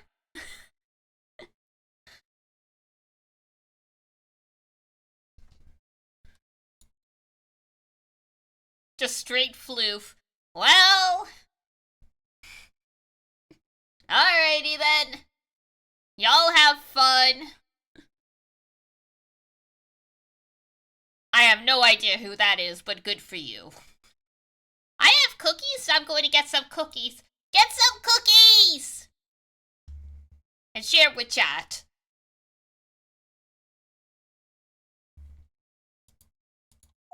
I take it you haven't noticed it yet, Detective. Noticed. There is a giant contradiction here right in front of us. You don't say. Really?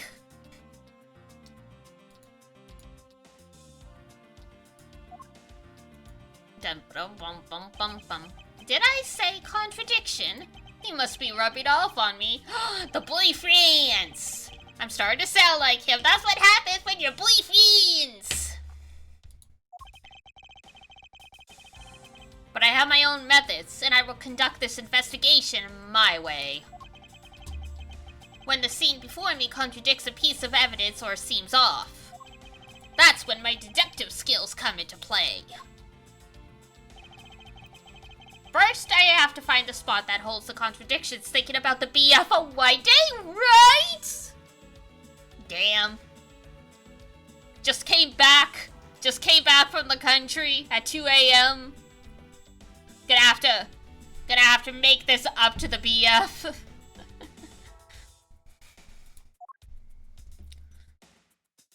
Ayo and oh yeah. Here's your introduction / warning. Hi everyone. Hi new people. My name's Diana Mellis. I'm a lesbian, and I'm a Fujoshi. So I will be talking about Edgeworth and Nick a fair bit as we play these games. Alright, moving on.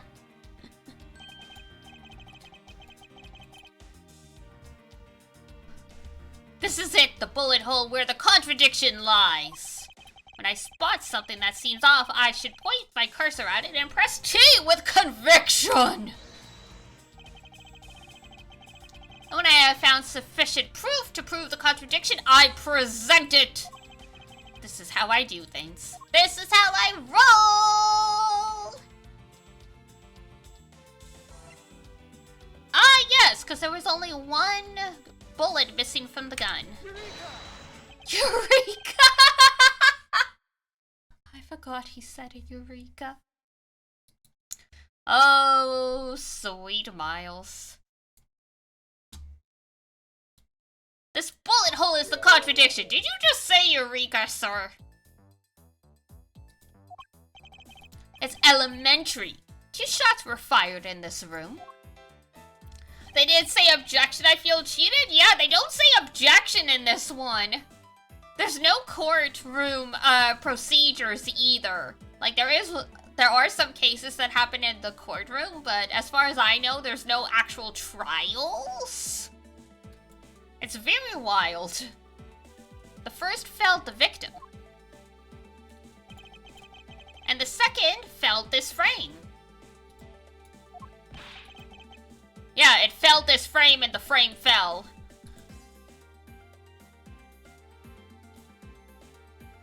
Evie, it's a stepladder! Oh no.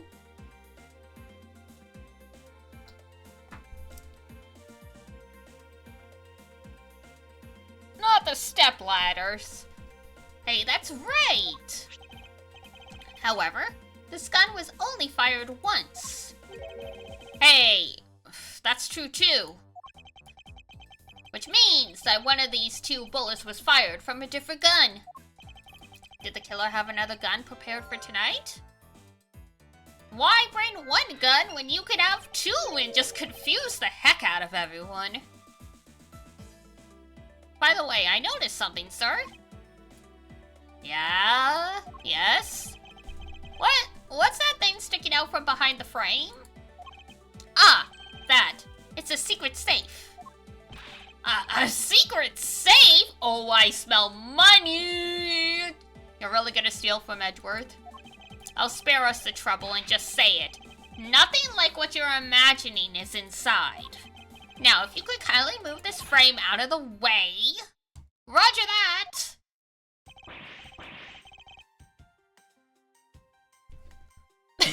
Talk about dusty.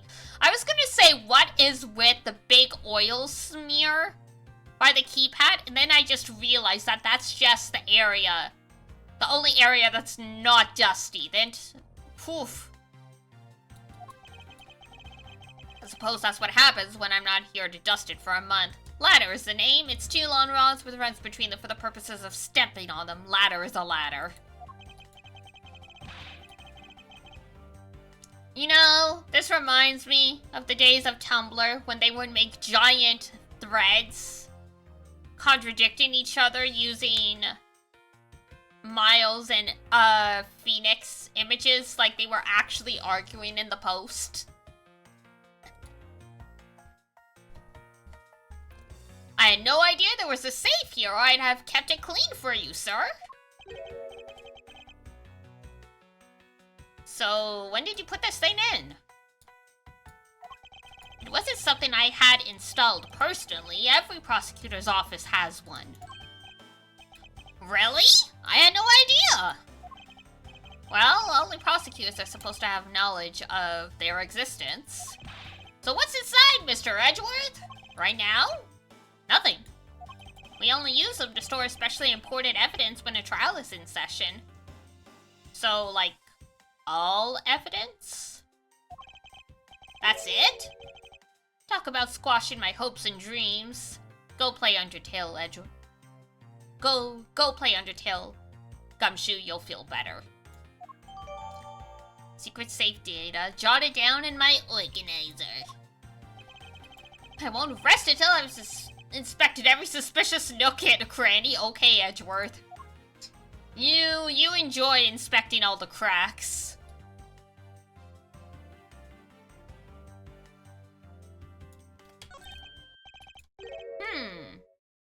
Now this is odd. You found something, sir? This keypad. Don't you find it to be a bit too clean? Yeah, there's a thick layer of dust all around it, but not on the keypad itself. You there, the forensic scientist! Mr. CSI guy, we'll call you,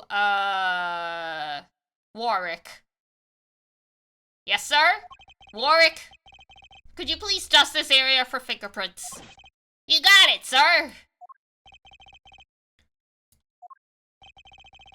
I couldn't find, let alone lift, a single print. Looks like it was wiped down well. Thanks, Warwick. As I thought. It appears that logic is the only way around this setback. Time to rashly and calmly play connect the dots. We're coloring by numbers, folks. Dun dun dun dun dun. Alright.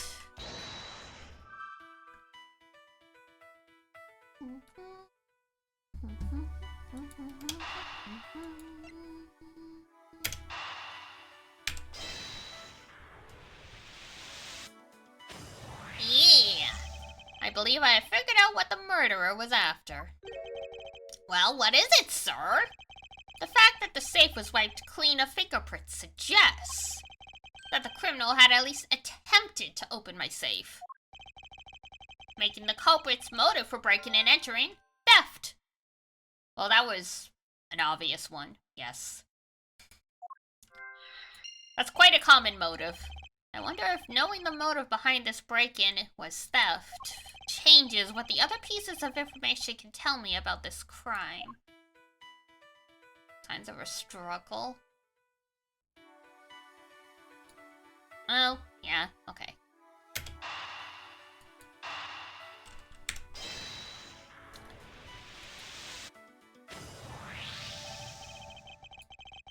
There is a possibility that the files splayed on the floor are not the result of a struggle between the victim and his killer. Oh! You mean like it could be for when the killer tried to find something, sir? Precisely. We need to figure out if any of the files have been stolen. Yes, sir, I'm gonna shelve files like you've never seen before, even at a library. Sure. Let's give that a try. We don't need to Dewey Decimal System this. Why do all the good ones always die young?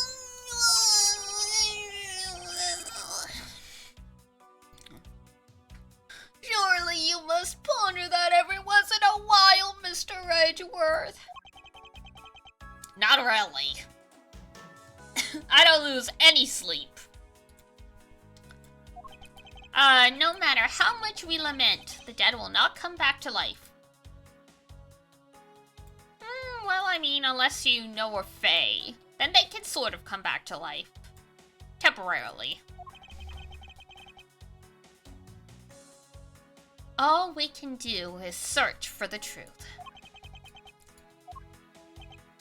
And? So what are we supposed to do? How do we go about finding the truth? First, we calmly restore the files to their rightful place. You got it! Here, let me help! So this file goes here, and that one goes there. You sure know a lot about where things go, despite it being Mr. Edgeworth's office. Because I'm the one who keeps it tidy, pal! I'm a maid!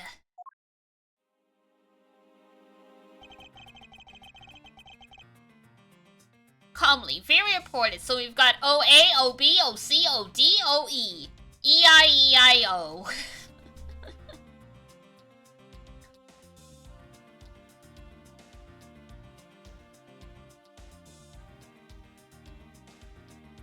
Why would you put 0 at the end of the sequence, though? Clearly it should be before the ones. Whatever. It would appear that the murder was definitely committed here. Ah, the blood stains on the bookshelf are still fresh. I suspect that the victim was killed in a standing position, hence the prints on the shelf. And then the guy fell on the floor, right? The blood on the floor is kind of grossing me out. Detective.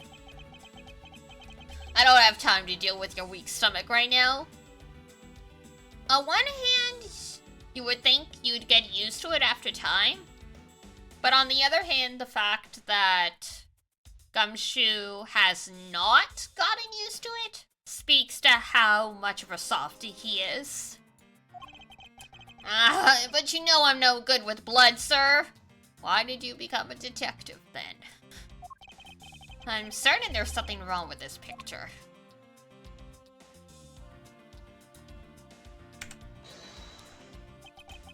Is this spot somehow connected to any of the evidence I hold? Let's see. Bullet went clean through his abdomen. I'd say so.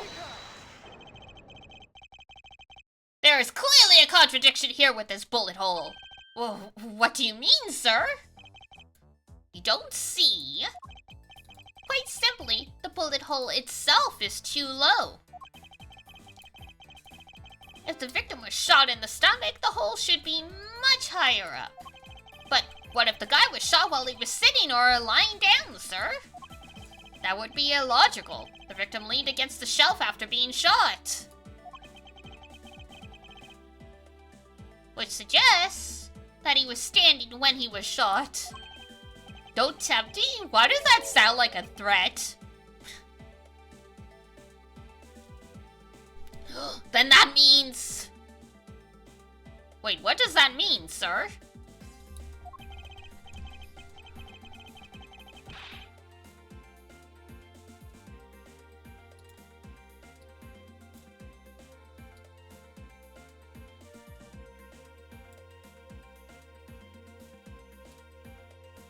Oh, hang on. No, that's not what we want.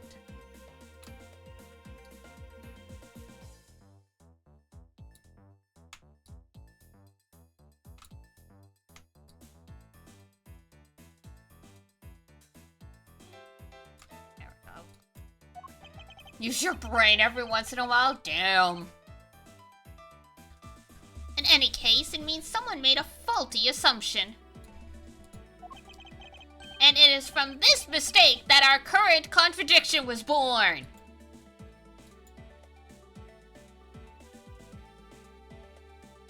Dun, dun, dun, dun, dun, dun, dun, dun, dun, dun.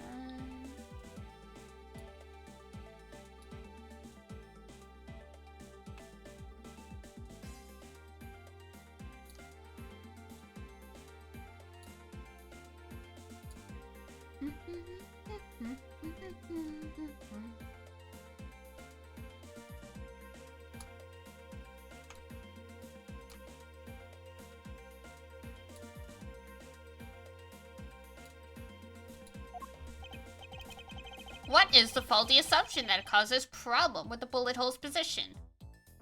The order of the files. I believe the order of the files is a little bit off. You mean I put them back in the wrong order just now? Hey, actually, I think the labels on the files are wrong, sir. Oh? Yeah, you see here how the files that were shot begin with the number 0? What are those doing all the way down there after 1, 2, and 3? That's really weird. Actually, the way they are organized now is the correct order. Okay, Edgeworth the weirdo confirmed. Oh yeah, ad break starts in about 45 seconds. So we'll take a little break when that happens, but just an FYI. Especially in a game like this, I try not to progress when there's an ad break. But the numbers are all out of order. Do you not know how to count, Mr. Edgeworth? Those white binders are special, so they are arranged a little differently. But from this, we know that the files were not in this order when the crime occurred.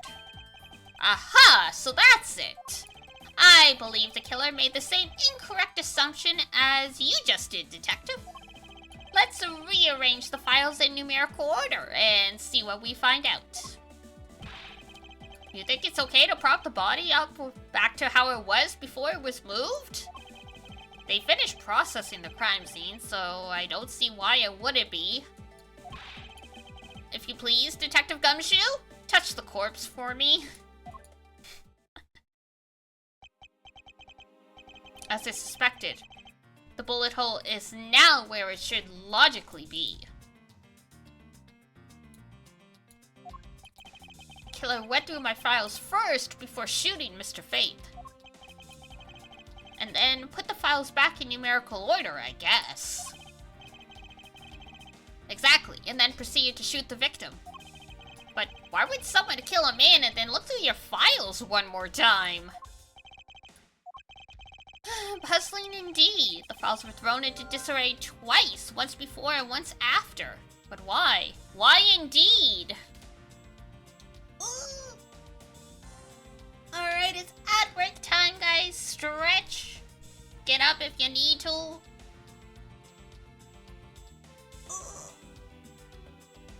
Oof. Hydrate, yes. Yes, hello, Pep.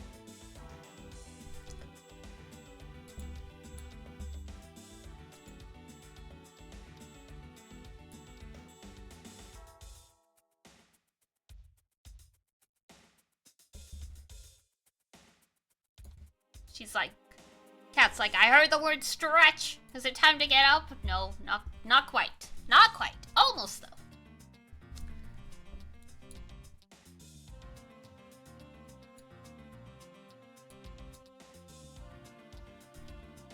Excuse me. Yeah.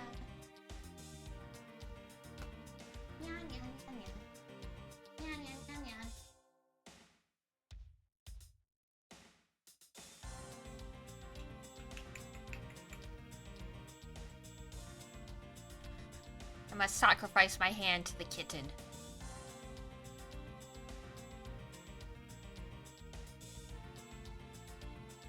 Yes, hello. Hello.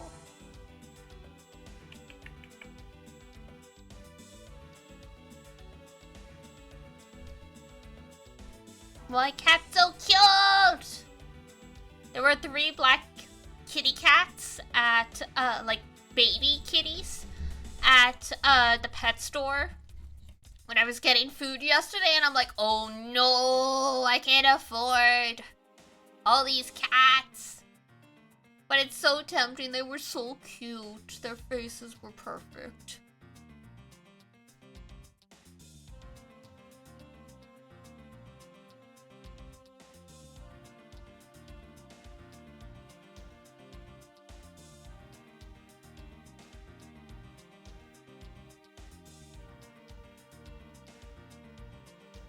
You do what you must, yes. We do what we must to please our overlords, the Nico.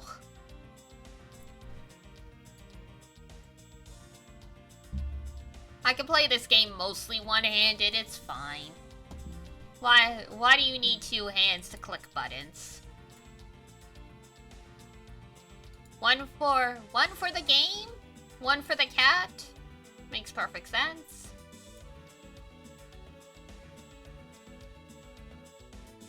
Hello! Welcome back, everyone. Hope you had a good ad break if you got up, stretched, got some food. I was trapped here because my one cat, she likes to groom people. So she decided my hand is her hostage. So we're playing, I'm using the mouse in my left hand right now.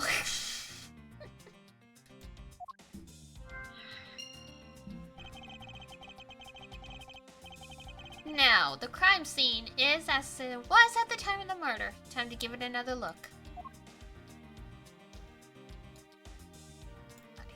Handprints.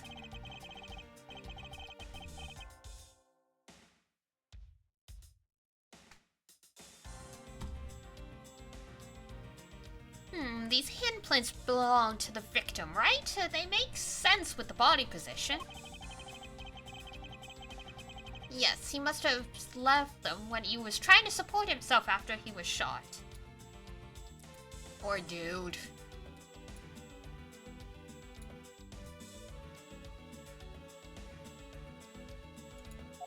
However, the final position of the body shows that it was moved. I need to go over this crime scene with a fine-tooth comb one more time.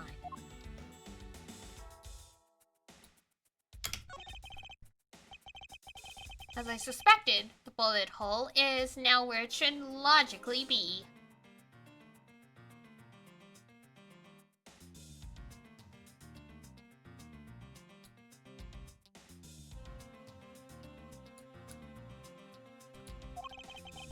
And we figured out that the killer went through your bookshelf twice! Indeed, there are many things the killer did that don't make sense.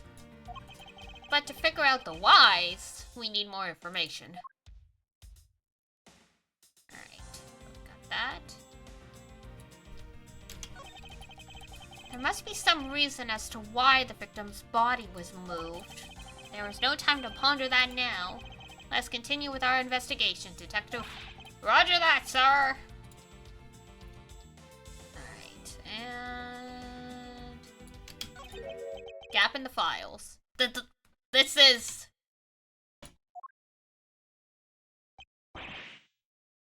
What is that? Why does it say gumshoe on there in blood? I'd say that's some incredibly incriminating evidence. Yes, indicative of criminal activity indeed. No! Wait, there's gotta be some mistake! Mr. Edgeworth, sir, help me! Say something, sir! It appears that one of my files was stolen. Is that all, sir? What about me and my situation? Is this what the killer was really after? Stolen file data. Investigation complete. Yay! Looks like Jim was able to leave us the name of his killer in the end. And this most important message managed to reach us. I'm telling you, it wasn't me! You can't be terribly pleased to hear that your beloved partner is the guilty party. If you are going to accuse Detective Gumshoe of being the culprit, I sincerely hope you have some proof to back it up. The finger pointing! Jim's words, they're more than enough. What did you say? The words of the dead? No. If that's how you want to play it, then at least allow me to understand your reasoning. You got it! Yay, cross-examination! I don't like this one bit. There's something strange about this man's attitude.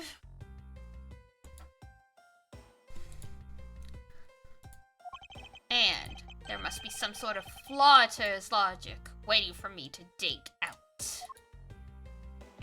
Mr. Edgeworth! What are you going to do? What I always do in court, I'm going to cross-examine him. One way or another, I'll expose the flaw in his logic with this technique. Ooh, how do you do that? Can you explain it to me, sir?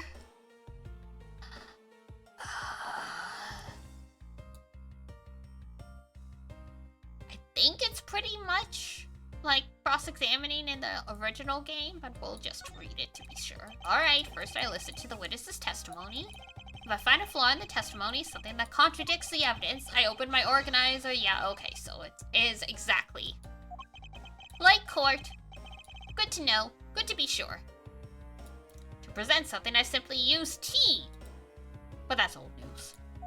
That's old news! But it's not like there's gonna be a flaw in their testimony every time, right? Correct, and at those times, I need to press the witness with Q. Like, you know, like my boyfriend does. With all the crap I've given him.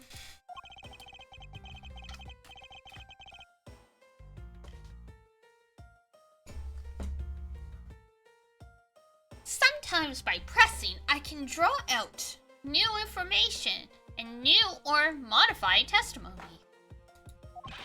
I think I get it, sir.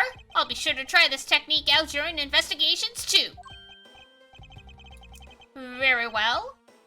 I'll even show you how it's done. Now watch carefully.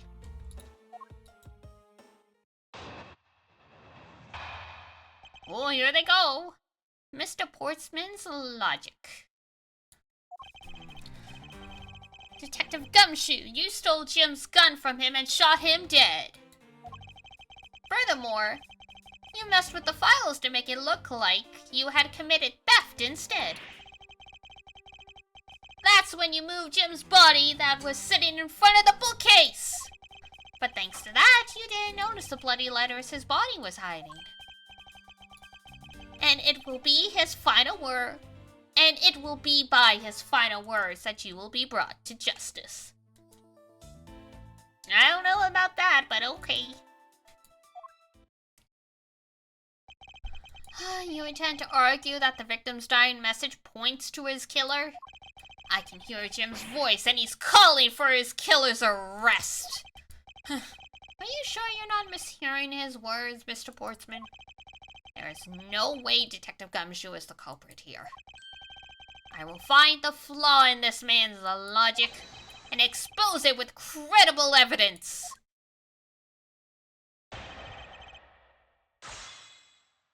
Shing! Alright. Shot him dead. So what do we have to even present anyway? Let's double check. We've got that and the gun. Gun was issued to the victim. Bullet went through the body. Each prosecutor has one. The files. Okay. I think we're gonna be pressing for the most part. Hold it! Damn, you're loud. You know, there's something I've been meaning to ask. What is it? Ask me anything. My shoe size? My phone number? Why do you call the victim Jim? Oh! Hey, they address it! When clearly his name is Buddy Faith. Isn't it obvious Jim is the perfect name for my companion? Shoe size? You know what they say about shoes. You know what they say about a guy with big shoes.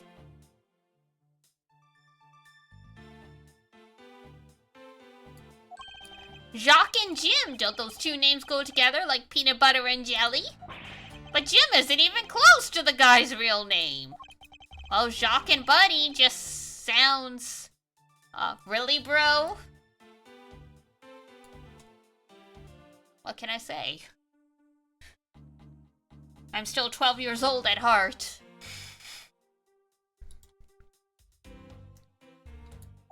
Besides, he was the third of a bunch of guys I decided to nickname Jim!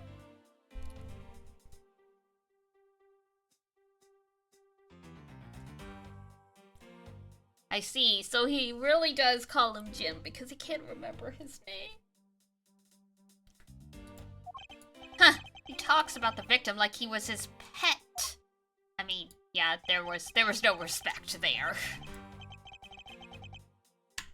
Hold it! Do you really think it was necessary to dishevel my shelves twice to do that? That really woke up too. I was like, huh? Surprise! Gotta keep you guys on your toes. Hey, are you accusing me of stealing something from Mr. Edgeworth? It's a possibility. Maybe your salary's been cut so much that life is getting a little too rough to handle? Woof. I'll have you know that I eat 3 square meals every day, pal. Okay, so all 3 of them happen to be instant noodles, but how are your organs not pickled from all of the salt in the instant noodles? Poor thing. What an even prosecutor you were paired up with. And what a motive, no? He does have a point there. That's when you move Jim's body that was sitting in front of the Hold bookcase. it. And why would Detective Gumshoe do such a thing? Because the body was getting in his way. He had to mess up your bookshelf somehow, right? Anyway. But thanks to that, you didn't notice the bloody letters. I don't know about that. Why do you think that the killer didn't notice the bloody letters? The body was covering it quite well, what did you say? That's how he missed it. But judging by what I've seen, it doesn't take much for your detective to miss something. Thanks, bitch. Who do you think you are? You know nothing about me, pal. There's a lot a person can understand about another from in first impressions alone. I mean, he's not wrong, but you don't gotta be rude about it. Yeah, I can't say I disagree with him on that point. Why don't you say something, sir? No, not you too, Mr. Edgeworth. Despite his lack of attention to detail, I don't believe the detective to be the culprit. Nobody could have overlooked the bloody letters, and I can prove it! With evidence. I couldn't ask for a better setup. For the game-finishing spike. Are you a tennis player or a volleyball player? I can't remember if there's spikes in tennis. I don't think there is, though. There's definitely spikes in volleyball. And it will be by his words you will be brought to justice. Are you saying those letters were intended for you? Yep, Jim was an outstanding detective. I would expect no less from my former partner. Wow, he's already former partner. He's already moved on mentally. It looks like Mr. Portsman still doesn't understand. He has yet to figure out the true meaning behind the bloody letters. What are you sputtering over there? Can't you just admit my logic is perfectly sound? Actually, there's a gigantic flaw in his logic. A gap so wide that even the good detective can spot it. Now to clue Mr. Portsman in by presenting him with some evidence. I am guessing it is...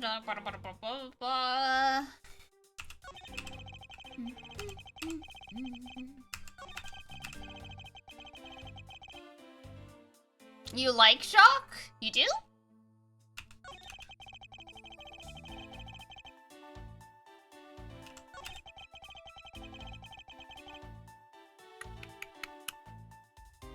I think I know. Hold it. Oops. I didn't mean to press that again. Wrong button. Wrong button!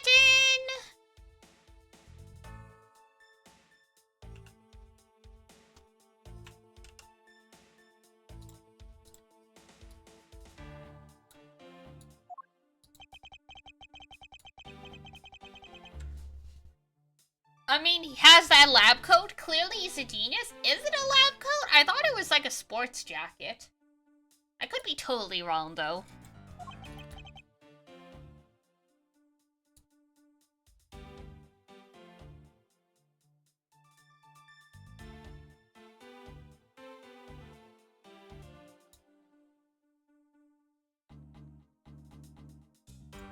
Dun dun. Dun dun.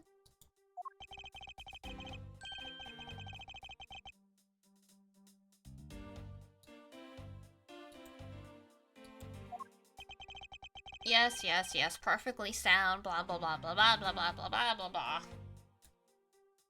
Maureen.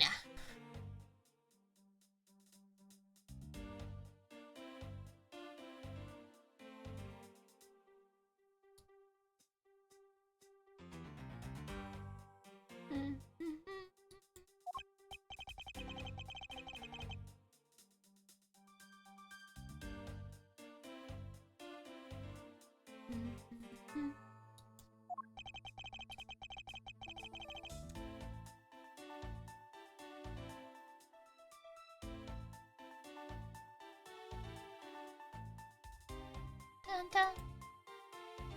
Present him with some evidence. Yes, that's what I was working on, okay?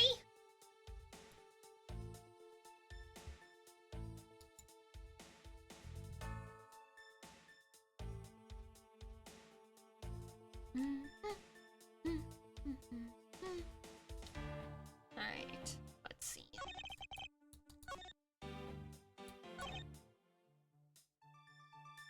Or is it either this one or this one? We'll try this one. Present and... Objection! Oh, there is an objection! Nice!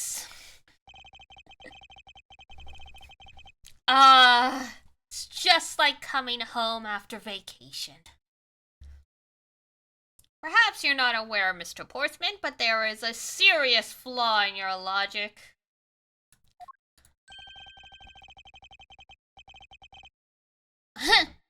Bringing a bit of the courtroom into this, I see. No problem, I'm game.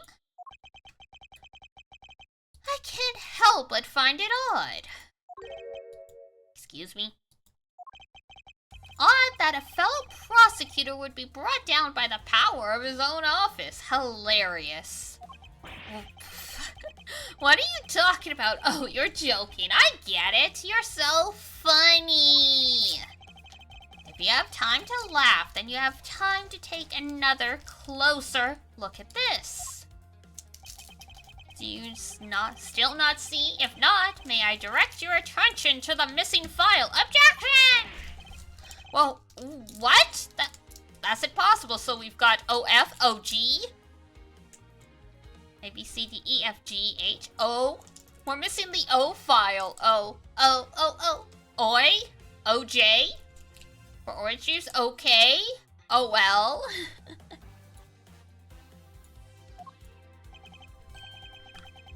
What's impossible, Mr. Portsman? Nothing. The files on that shelf are all about a certain case. When the killer went to take the file after murdering your partner, I highly doubt that he could have missed the bloody letter.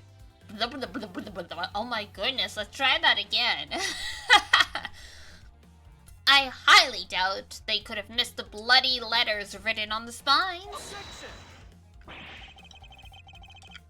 It's possible that they could have taken the file before committing the murder. I think it's pretty obvious that the file was stolen after it was written on. The missing letters and the detective's name where the file should be is proof, you know? Use your head here, buddy. Yeah, I mean the S is gone and there's only half an H. If Detective Gumshoe really was the culprit of this case, I highly doubt that even he could overlook his own name written in blood on the files. Oh no, it worked in Danganronpa.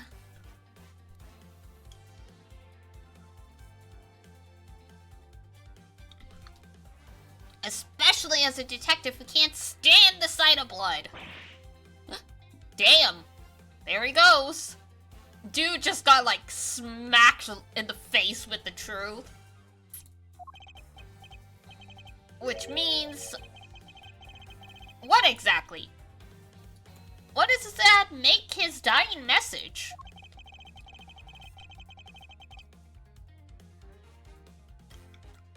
It makes it the work of a criminal intent on tampering with the crime scene.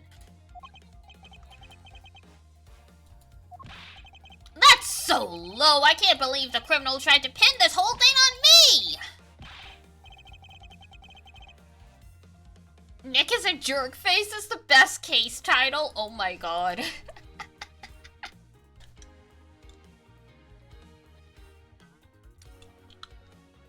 That certainly is a title.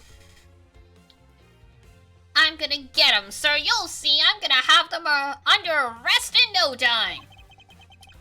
Well, Mr. Portsman? Brilliant! Absolutely splendid! Logic deserving of Olympic gold. Too bad they don't give out Olympic medals for jumping through hoops, huh? I appreciate the praise, but it doesn't change the fact that your reasoning is flawed. Nah, You win some, you lose some. Anyway, I'm just gonna pretend this doesn't bother me at all.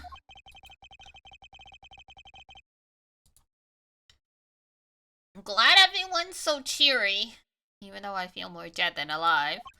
But you know, it really is a shame. I really didn't want to have to bring this up, however. What is it this time? Are you still after me, pal? Humor me for a second. Who has the key to this office? That would be... me! But Mr. Edward just proved that I'm innocent, pal. I guess that technically is a lab coat.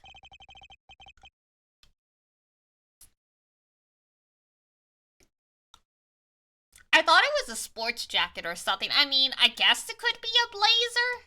The material doesn't look stiff enough, though. That's absolutely right, and I acknowledge your innocence.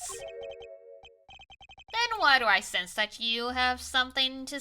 you still have something to say?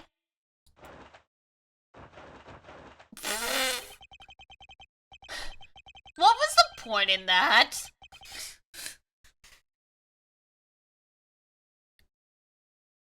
Bro's trying so hard to look sexy that he has to take the coat off and on 12 times. It looks like a lab coat? It does, you're right. When it was over his shoulder, I thought it was just like a sports jacket. But material-wise, and the way the lapels and stuff are cut, it's either a blazer or it's a lab coat, yeah.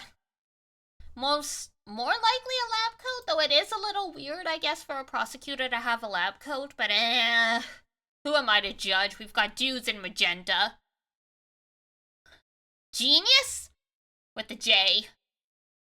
Instead of a G.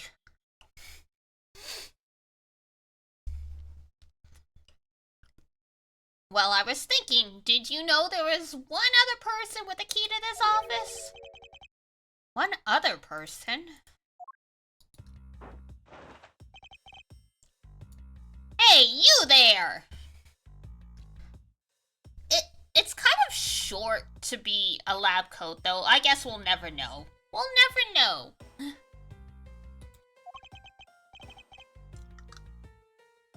Yes, sir? What is it, sir?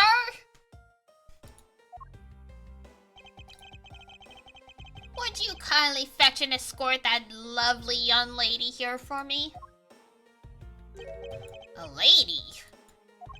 The girl is a member of this building's security. Think of her as a material witness. Security? Did you say security? No! No! Stop it, pal! Don't!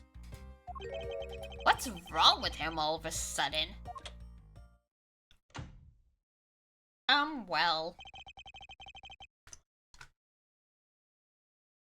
I think she needs no introduction, unless you've never played the second or third game. I don't think Edgeworth's ever formally met her either. I have called upon Miss Maggie Bird, a member of security. Oh my god. They made merch of the Blue Badger. No!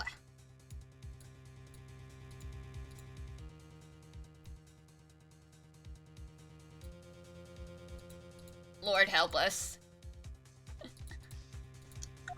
Detective Gumshoe, Sir Maggie! I hope one day they get married. I don't want merch of the Blue Badger.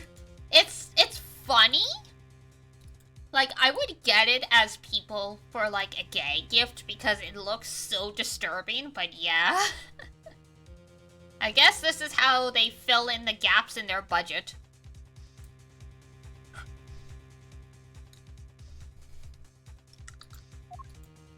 I don't think anyone likes the Blue Badger. Oh, what the heck is happening to my chat? Hello? Hang on here.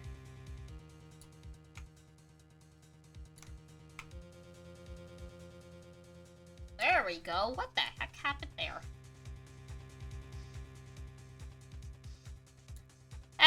starts breaking!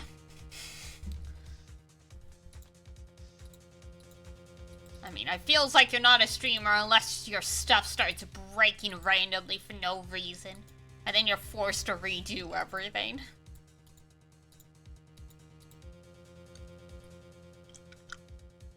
Miss Bird is the security guard on watch tonight. I see. And your point is? My point is that she could very well have used it. And by it, I mean the master key which can open all the doors in this building! What? If you are not the guilty party, Detective Gumshoe, then the only other person with access to this room is Miss Bird. How dare you? I would never sneak into someone's room. Probably. That's right, I refuse to believe that Maggie's the culprit, pal.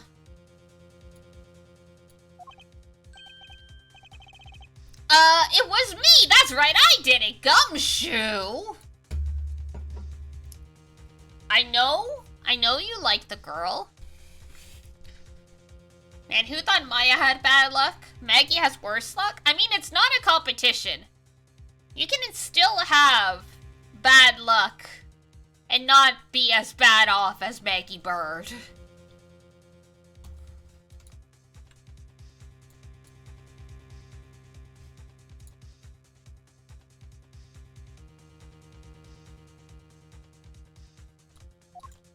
Can we take that as a confession, Detective? You dumb simp.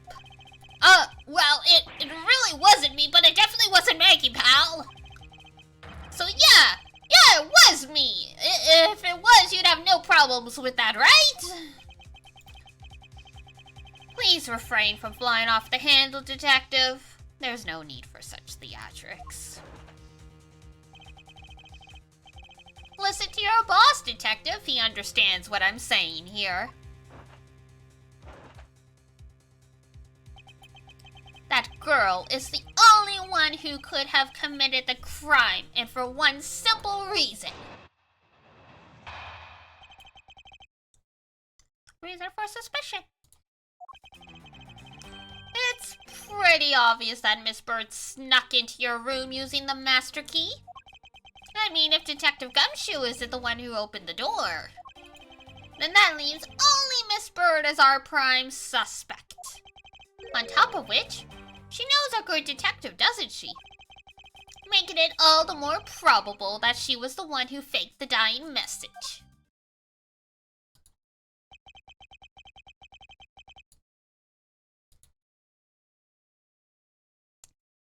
So you're saying she used the master key. This key can open every office door. Its use is controlled by security staff. Ah yes, the master keys. The skeleton key, if you will. Incredibly incriminating evidence, what did you say? That's what you claimed about the evidence earlier as well, you dummy. That was then. This is now. The flow of a good match always changes during a rally. Okay, so we're back to tennis. Though I guess volleyball also has rallies. It's all about your reflexes and reaction time, especially for an athlete like me. Why are you an athlete and a prosecutor? Pick one. I wonder if was anyone else other than Miss Bird who could have used the master key. It seems that the only way to get Mr. Portsman to give me more details is to press him. Okie dokie. We'll put him in the sandwich press.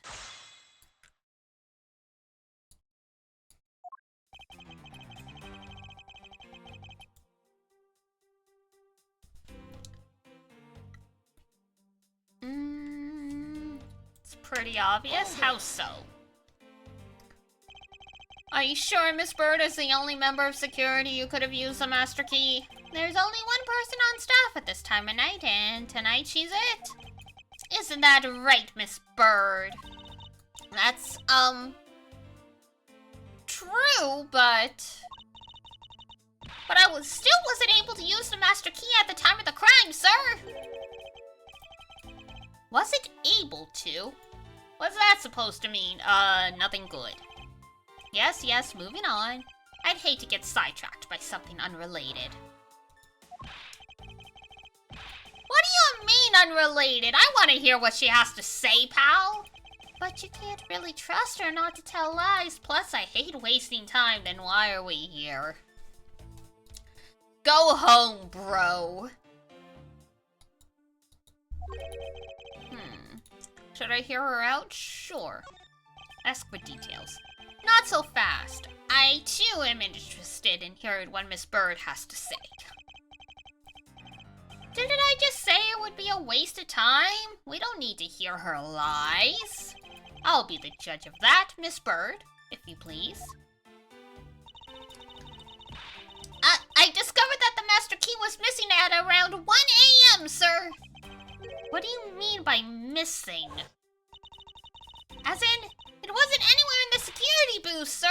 The killer must have stolen it. Wait, she was in uniform? And then she got brought up here and she's back to wearing a t-shirt and like her jersey jacket?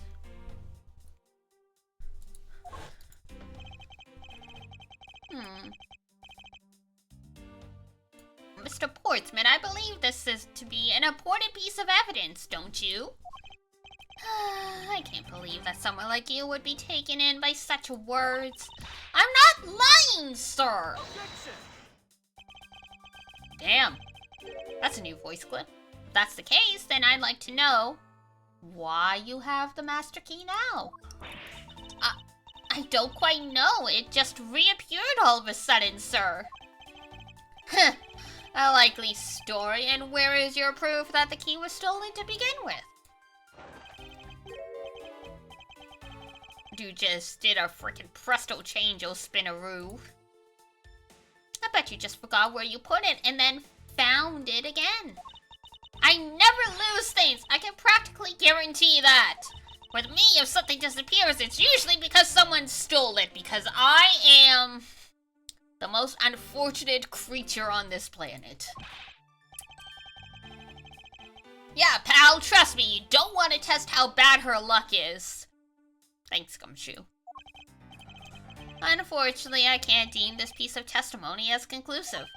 Glad you agree, Mr. Edgeworth. Ah! You know, I never realized in this sprite, Detective Gumshoe, like, so he has his overcoat, and then it looks like he has a suit jacket underneath, which makes sense, but we never see him without the overcoat, except, like, in one instance.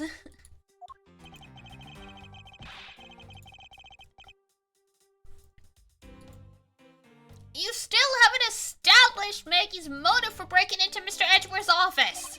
Her motive? Didn't we already establish that it was theft? Did we? I didn't agree to that.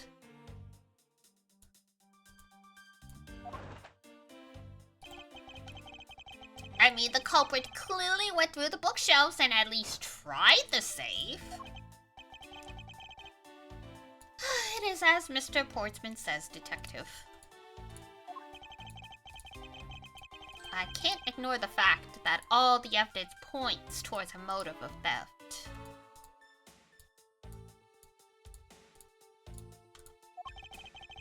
But I'm done taking blows. It's time to counterattack with a few facts of my own. Ah, yes, we're in a boxing match, I see.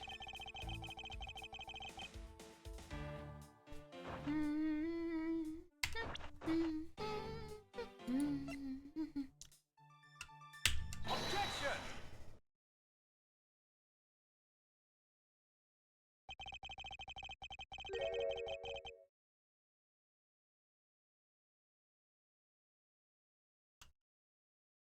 Do you wish to continue insisting that Miss Bird was set on stealing something?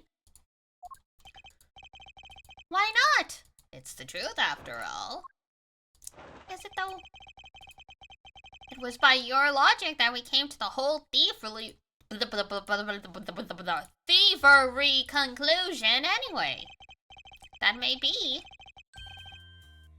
But you must also be aware of the fact that the safe is a secret safe, the existence of which is only privy to prosecutors. Oh, shit. I find it a little hard to believe that a hidden safe was part of her cunning plan. But she could have found it by accident while she was turning everything else upside down. Yes, you know, just accidentally takes a painting off the wall. And then accidentally, like, you know, puts it back and all that. Nah. That don't add up, buddy. That don't add up. I highly doubt that. I'd say the culprit knew exactly what they were looking for. After all, only the bookshelf and the safe were targeted. Don't chew on your metal, buddy. That's not good for your teeth. Even though gold is pretty soft as far as metals go. And that means there's no way Maggie could have known about it either, because I sure didn't. Then are you proposing? I like how he's sweating, and the sweat, like, band on his head is actually stopping the sweat from dripping down his face. It's functional. It actually works.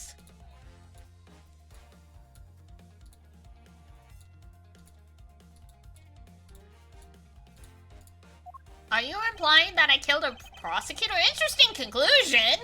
I didn't say that. That's definitely looking more probable, though. What's wrong, prosecutor? Do you have a different suspect in mind now? Curses, why? What made you? What's with the angry face all of a sudden? It's all my fault. I beg your pardon? It's Jim. He knew about the existence of the secret safes. Did you just say? Art, hello, it's going well.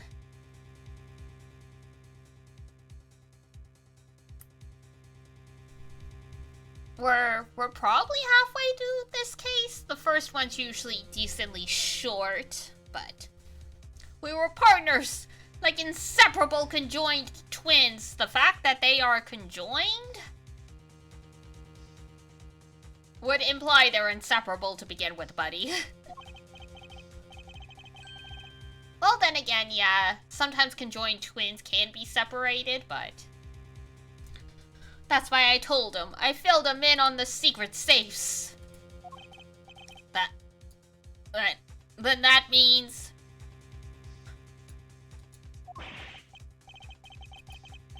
Yeah, I know. I had only just told him, too. Obviously, it was wrong of me to tell him. I still can't believe it. But the thief who broke into your room was probably Jim. I just joined into a conversation for sure. I mean, Jacques, the prosecutor, was like, oh yeah, Jim and I were like the best of pals. We were like inseparable conjoined twins.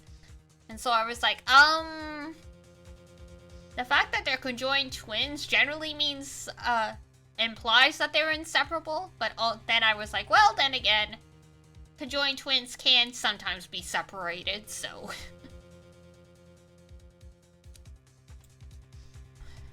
Now he's claiming the victim was the thief? He's just pointing fingers at everybody. And you were simply trying to stop him, weren't you? Miss Maggie Bird. I don't know about that. Excuse me?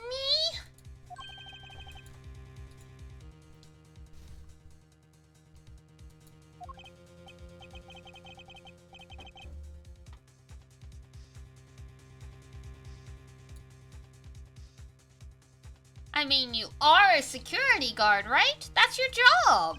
But killing is going a bit too far even in your risky profession. What the? You're still accusing Maggie of murder? Apparently. Bro, don't stop. Bro, don't stop. Yes and no. I mean, she had stumbled upon Jim, who had probably drawn his gun. I get it. It was self-defense, wasn't it? No! I couldn't. I could never do something like that, not even as a security guard, sir. I'm just a mall cop. Plus, even if he was a thief, he wouldn't have a key to this office. Which is precisely why he had to steal it, what did you say? Oh, poor buddy. It was Jim who stole the master key. Oh. Pretty impossible for a supposedly stolen key to be here with us. Unless...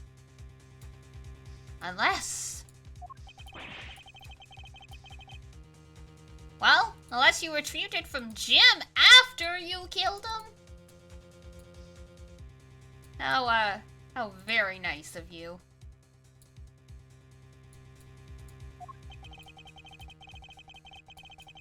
Mr. Portsman, are you honestly accusing your own partner of being a thief? Like, are we really going down this road?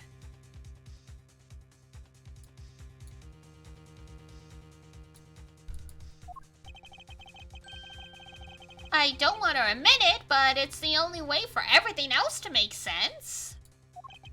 Has he no honor? Of course not. Now then, I think we're done here, are we? I don't think we are. The investigation waits for no man. Would you be so kind as to see yourselves out? Not particularly. You can't kick us out. This is Mr. Edgeworth's office. But I'm the one who's been assigned to this case. You are all suspects to varying degrees and therefore ineligible to run this show. Listen, pal, how many times do I have to say this, Maggie?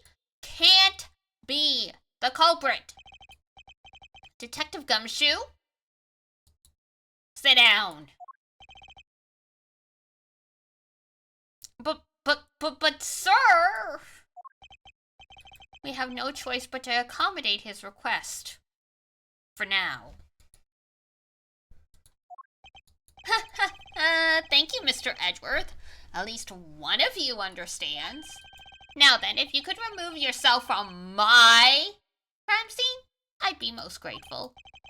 Mark my words, Mr. Portsman. We will meet again. If that's a formal request from the legendary prosecutor himself, then I suppose so.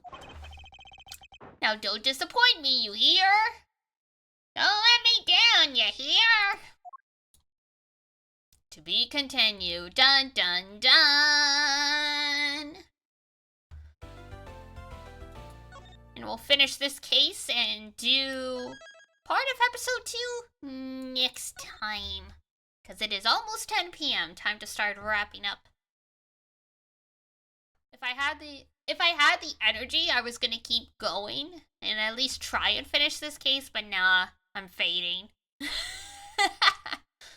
Oh, it's been a long week. But that's okay. Woohoo! Tomorrow! It's Danganronpa. We're going back to some Danganronpa. I faded like 8 times. Relatable. Relatable. Time for all of us to, like, get out of here. So yeah, we're playing Danganronpa tomorrow. That'll be at 12 p.m. EST. Let's see who we can kick you guys to.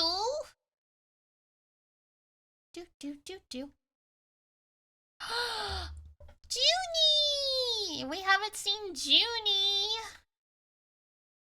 in a while. There's Junie.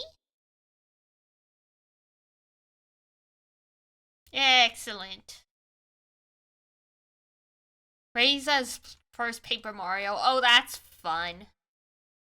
But yeah, we haven't seen Junie in quite a while, so let's go say hi to Junie.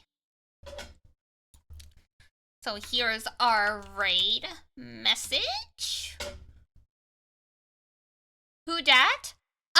One of my mutuals. They've been I believe they've been on a break for a bit, and they just came back. I haven't seen them streaming for a while, so it is.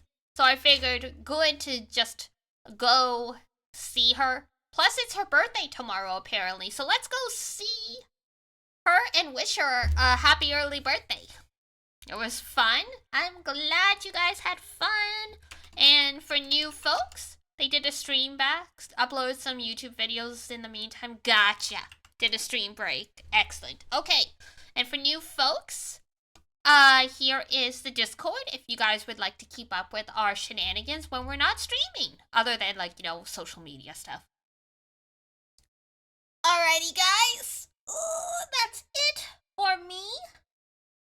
I will send you guys off to Junie. So, if it's daytime where you are, have a wonderful rest of your day. Imagine instead of raid, we did happy early birthday. We could, yeah. There you go then. Good call. Alrighty, so yes, we will wish her, we will do DD raid and happy birthday. Alrighty. If it's daytime where you are, have a wonderful rest of your day. If it's nighttime, have a great rest when you head on off to bed. And until next time, take care of yourself. Wash your face, brush your teeth, eat good food, and I'll see you next time. Bye-bye. Bye-bye-bye-bye.